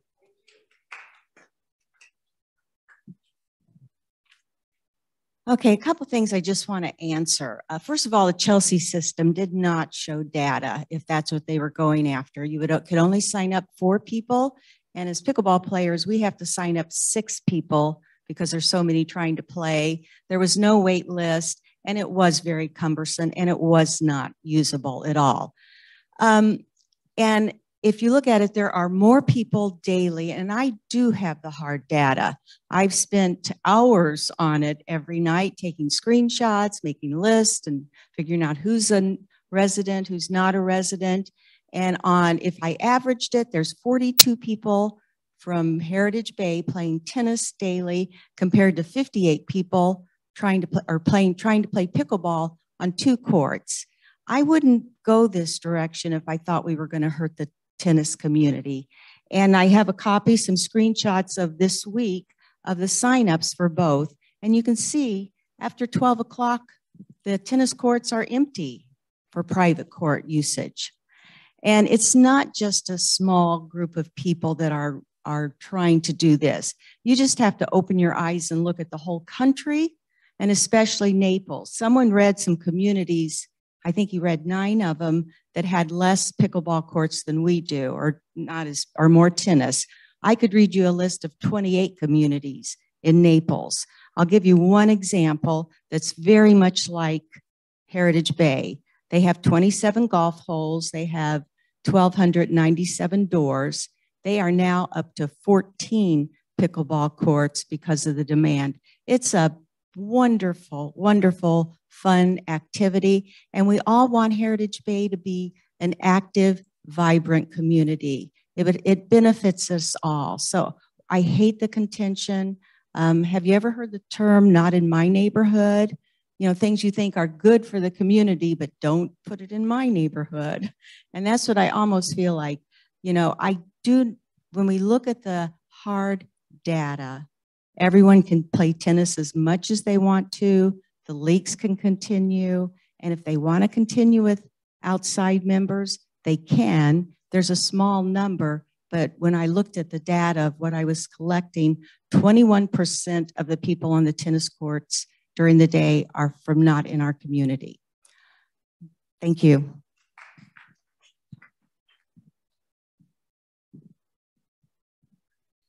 Hi, I'm Joe Connors. I'm a golfer and a pickleball player. And I was on an ad hoc committee, and I've been living this thing. I wish I was a tennis player. My blood pressure wouldn't be so high. And I'm very jealous of the tennis players, and I respect you for the jewel you have. Let me just give you a personal example, because everybody has just been talking about this in detail. I don't want to go into that, but I'm a golfer and a pickleball player. My son's down from Connecticut, you know, get out of the cold weather. And he said, "Hey, Dad, can we play pickleball? And can we play golf?" So we put our Chelsea, my wife put her Chelsea because she has low points. So she tried to put it in for Monday. We got our fingers crossed, so maybe we can play on Monday. I went out to the pickleballs, and I got a half hour on Sunday, and this was going today. So there is a challenge in our community, and tennis players, I can see why you want to hold on. You can, you know, I wish I played tennis because I could go on today. I could sign up today, tomorrow, Sunday, Saturday, anytime. I could play 5 different interclubs with, you know, outside members, inside members. So there's a real disparity. And it kind of struck me when I was trying to make a reservation. I kind of looked, there was an overhead shot and showed the tennis courts, this huge area. And I actually compiled it. It's about 50,000 square feet. And then I saw this little group, about 4,000 square feet, where 12 people were all jammed together, and that's pickleball. I would hope the tennis people, I mean, hey, I wish we had a lot of area. I wish the pickleball trend wasn't exploding, but it is. That's the reality. And for the board, it may not happen now, but it's eventually going to happen. This is, as new people come in, they're demanding it. So think about it, tennis people. Think about it, you know, it's a long-term trend, and we're just asking for, you know, 1/7 of what you have today. And I know I've talked to, and I've gone, I used to work for GE, we used to call it best practices. So I have gone out to other communities that have done the same thing. And yes, of course, they've gone through the same divisiveness, challenges we have today. But they told me a year or 2 years later, everything was fine. People were having a ball. Tennis people were coming over playing pickleball. Pickleball players were getting with tennis players. So I think it's a win-win for all of us. I think, you know, I don't blame the tennis people. Today they do have a jewel. They have a Maserati. I think from a ability to play. I think golf, we got a Chevy. Pickleball, it's probably, what's that old Russian car, the Yuma? Yeah, Yugo. So all we're asking for the tennis folks is maybe to go down to a Ferrari. So thanks for listening, and hope that helps.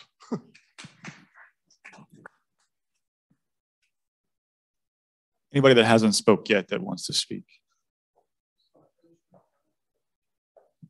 Real quick, Mr. Ash. Hi, my name is Lynn Gable. I've been a resident since 2013. This is just maybe a solution when you do the most frequently asked questions, fact or myth. I think it would be good to put down what is the cost of maintaining a pickleball court per year, and what is the cost of maintaining a tennis court per year. Since 80% we said are the people that don't play either, the bottom line for them is how is this going to affect my wallet? So that might be something that you could put in for the questions. Thank you. Thank you, Mrs. Gable. Anybody that hasn't spoke yet?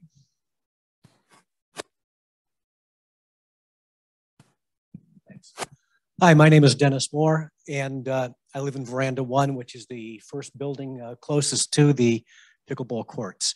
And there are a lot of things I'd like to comment on, but I'd like to make this brief and maybe just make an analogy on why I think it's important that we expand our pickleball program. I want to just ask everybody, who's heard of Digital Equipment Corporation? Anybody? Or how about Data General? Okay. So these were two companies that were leading manufacturers of mini computers back in the 70s and 80s. And when the PC market approached, they said, that's not our business. That market's never going to be a factor. And they ignored it. And today they're out of business. And I make that analogy because right now, all the tier 1 communities around us are rapidly expanding the pickleball community. We have an opportunity today for a very small cost, $150. It's a dinner out to keep up with our other communities in the area. And why is that important? Because today the real estate market is red hot. You could have the worst home, the worst condo, and it's going to sell like that. But at some point, this real estate bubble is going to pop. And then people are going to start looking at the communities they want to live in. If we don't have enough pickleball courts, we're not going to be attractive to the buyers of tomorrow. And that's my big point. I think it adds value for a very, very small investment. That's my point. Thank you.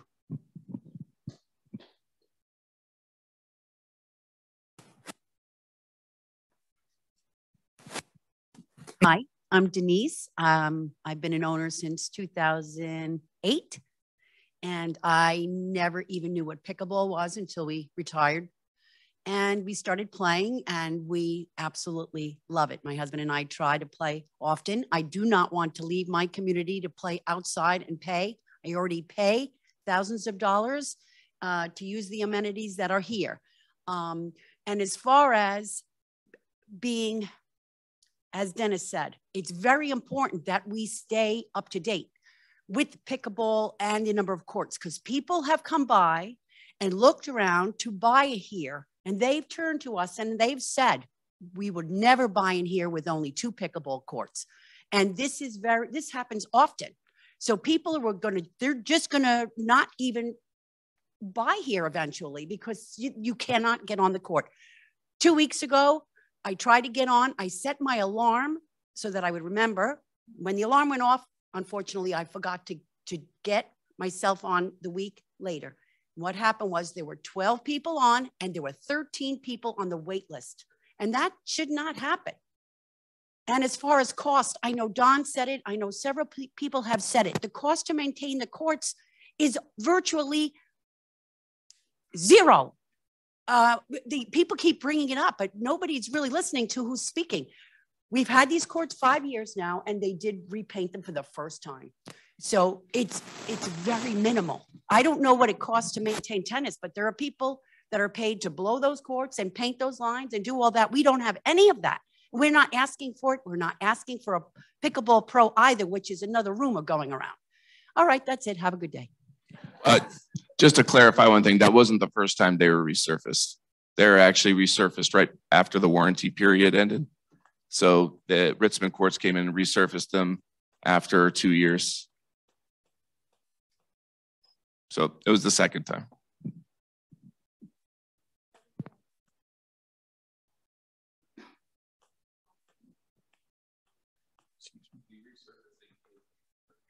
Funded item.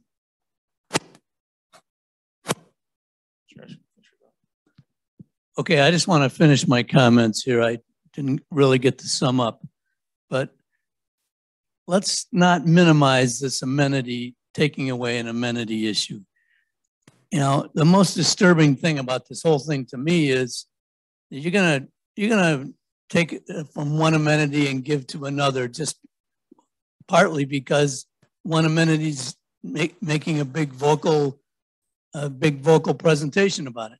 But you know, it's a big deal to take away an amenity. Florida law requires that you have a vote. That's one of the reasons we're having this vote, because it's a big deal.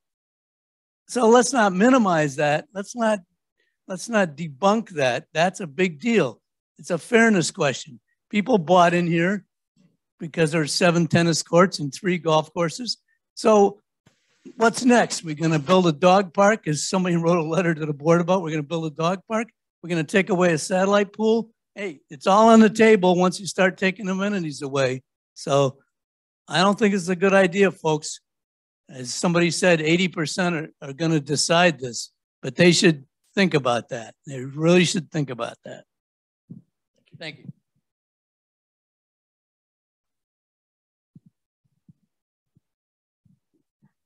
I guess my thing is, have you done a usage study to see if we are taking away from tennis? What's the impact on the tennis program? I haven't seen any numbers, and I'm hearing that it would be minimal, but I'm not hearing from the board or you, what is the actual impact? Where are my numbers so that I can make an informed decision whether I'm actually taking an amenity away from tennis? I totally agree we need more pickleball, but the question is are we actually taking away from tennis? Yes, you are taking away a court from tennis. There's no doubt about that. And there is, it's a fact that it will affect the program as it exists today.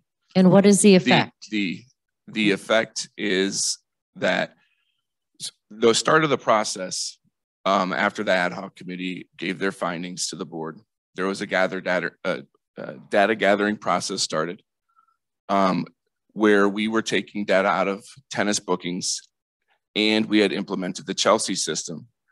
What they wanted to measure was demand, and that was one of the reasons for implementing Chelsea. Unfortunately, the Chelsea system, reservation system, was not successful in doing so. So we did not get that demand data, and that's where you find the effect. That is the statistic you need to see what effect it'll have on the tennis program. How many members book a court time and will be displaced due to the fact of compaction during season. Everybody wants to play at certain times in the morning between 8 and noon. And that's the times they're most heavily utilized for both pickleball and tennis. So you're saying there is no data because the Chelsea system didn't provide it? Correct. No demand data. We have utilization data of all the courts. Is that posted anywhere that we can actually look at to see what the utilization impact would be? No, it is not. Can we get that? Just one comment on demand too. Even if the Chelsea system was used, there are a lot of people, because there's only 2 courts on the pickleball program, that don't play here. So demand is just a very difficult thing to take. It's why the assumption was made that the demand exists, and in both tennis and pickleball. Assume the demand exists. So is there a wait list for tennis in the high season for courts? Yes. Yes, but the other part of that, as far as tennis demand goes, is that tennis bookings is different than Chelsea. So if a tennis player wants to play in the morning and there's no availability, they don't even put the request in, and from a demand perspective, they don't exist. And on the demand side, even with the Chelsea system on pickleball, there's people that would play here if there were courts, but they play in community parks, and so they don't even try. So the demand part of that process is impossible to ascertain. It's just not possible. So we can't tell from a wait list? You could if they registered, but there are people that don't even bother to register because they can't get on the system. So what you're saying is all 7 courts are 100% utilized before noontime in high season? I didn't say that. No, that's what I'm asking. I think it depends on any given day. But that information needs to be presented to us, because if we're not at 100% capacity on all 7 courts in high season for 7 days, then the question is, can we afford, or would tennis be losing an amenity? And I can't make that decision unless I know that answer. If people aren't going to sign up and get on the wait list, then that's their, choice. But for me to make a decision, if I'm not taking an amenity away from tennis because they still have enough court time, then why wouldn't we go this route, put the 4 pickleball courts in, get ahead of everything? And I mean, to me, that's what determines $150. I mean, yeah, you go out to dinner for $150, but I mean, that to me is not the issue. I just want to make sure that I'm not taking away from tennis. And nobody has showed me any numbers. I'm hearing all people doing their own raw data, but I mean, there's so much out there that's not true that we can't. I need to hear from you guys, and I'd like to see some numbers before the vote comes in, so that I can make an informed decision. That's my time.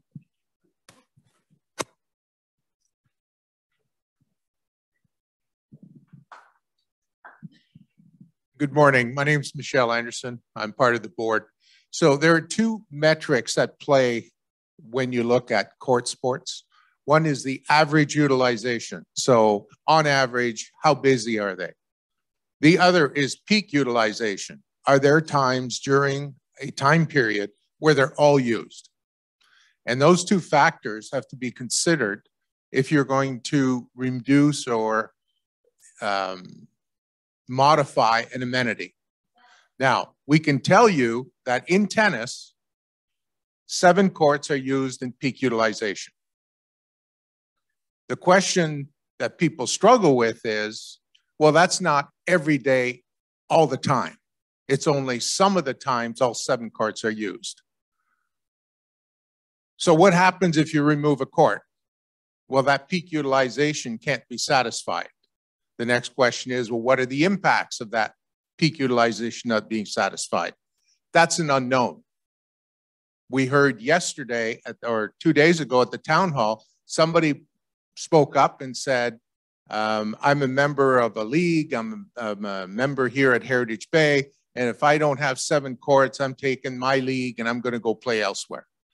Now, that's anecdotal, but it does support the case that peak utilization versus average utilization are 2 valid metrics. Average utilization is difficult. The systems we have are reservation systems. Unlike golf, where Chelsea, you validate who goes on the court after you put in your Chelsea reservation, or who goes on the golf course. The starter looks and says, yeah, you go, you're good to go. In a reservation systems we have for court sports, put your name in, you get a slot, but that doesn't mean that's the person who shows up to play. So there are all kinds of very loose, intangible issues that the board basically came to a resolution of saying, do you want to take one for the other? The board stayed neutral. There are 9 board members who are completely open to expressing their own views at board meetings during discussions. Personal views expressed at board meetings are just that. And the way we run our board is everybody's allowed to say anything they want in the defense of the point they're trying to make. But at the end of the day, the board basically said, hey, we have an impasse here. At some point, we got to put this thing to a resolution that says, the resolution doesn't say, do you like pickleball? The resolution says, are you willing to take one amenity away to build another amenity? That's the resolution. And that's the important part of this vote. It could as well be, I want to build another 6 bocce ball courts, so we'll take away the driving range. That could be another resolution. Another resolution says, terrace pools aren't used that much, let's fill it in and put a dog park. That's another resolution. But this is a big one. This is our first one as Heritage Bay. This is the first one where we're challenged of saying there is a need for pickleball. I don't believe anybody in this community would say there isn't a need for pickleball. The issue is, what's the solution? So anyways, that's the piece I wanted to clarify with you. Peak demand versus average demand. Thank you.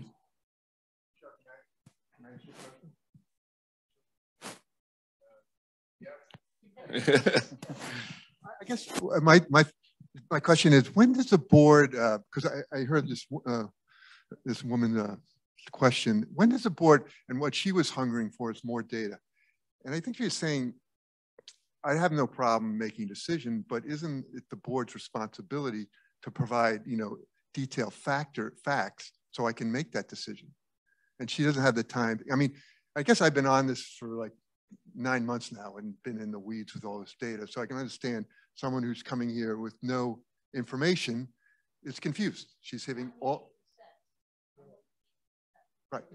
And she has no data, she has no, so doesn't the board have a responsibility to provide that data that, that someone can be an assessment? I guess that's my question to you.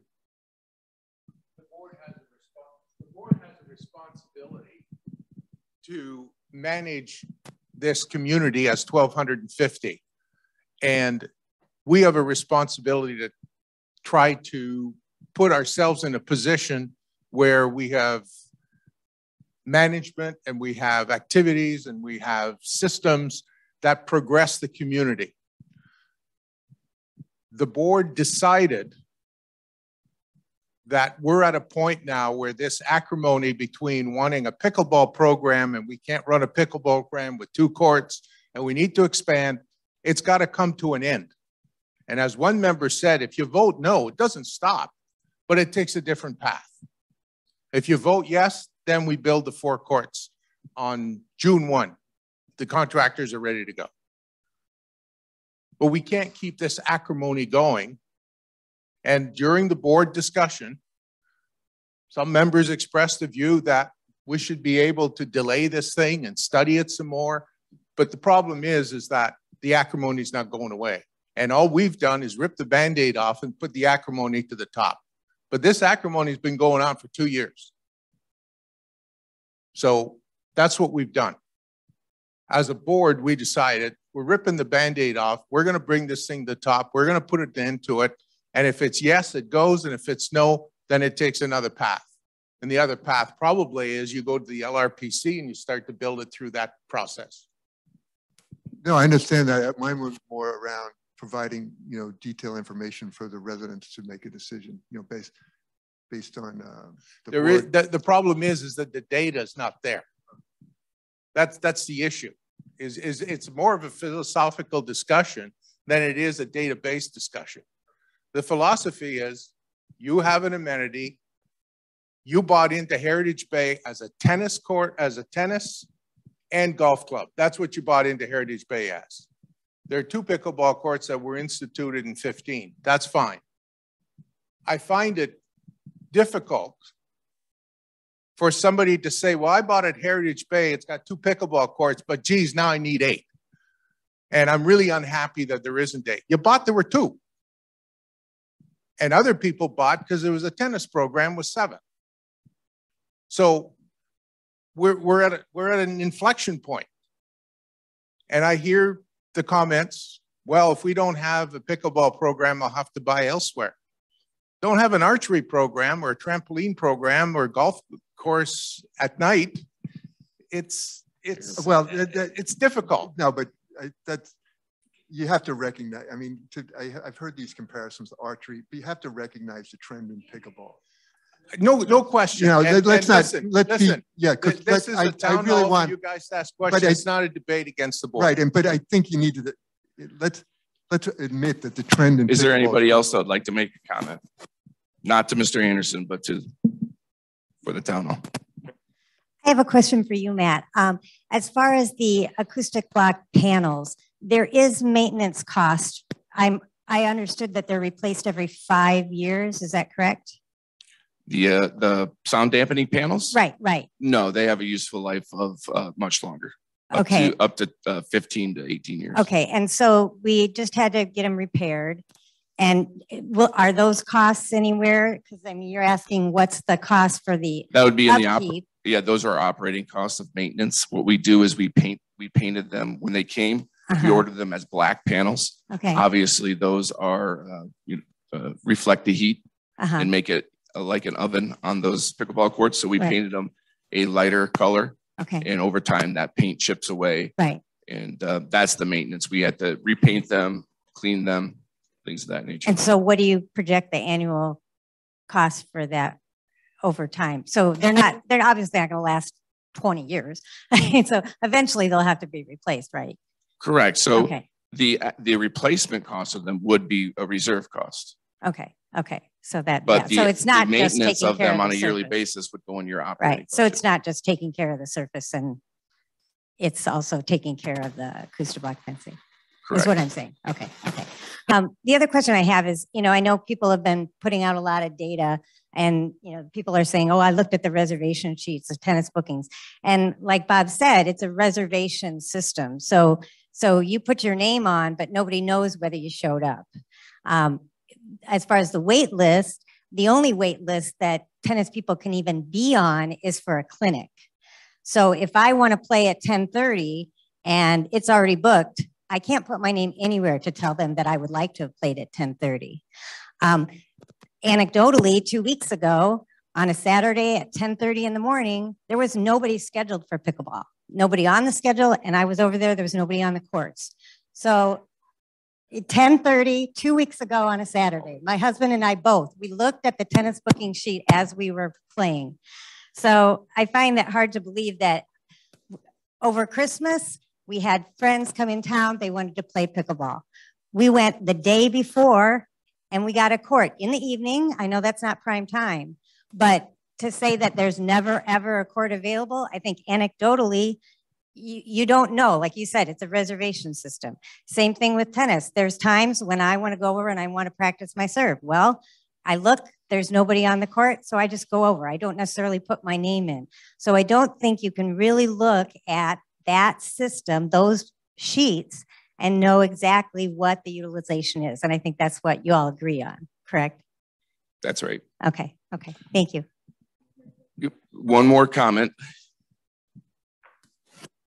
Sure.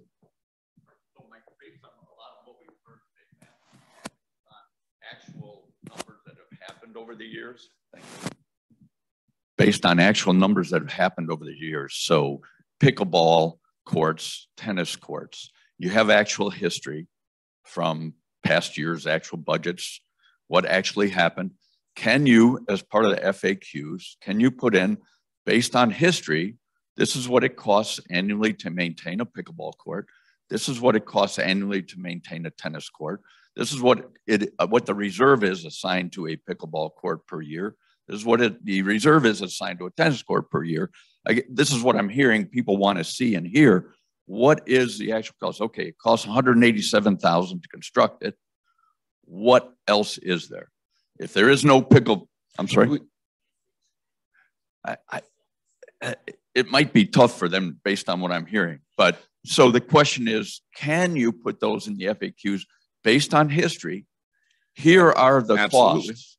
We have an actual cost, and we can even extrapolate what that would be for. Yeah. In regards to reserve or replacement costs and actual costs for court maintenance for the pickleball courts, we can extrapolate that to 4 additional courts. Well, I think it would also be important, not just for the pickleball, but also for the tennis, because people need to know that if you are repurposing a tennis court into a pickleball court, the reserve that was held for that tennis court gets credited back.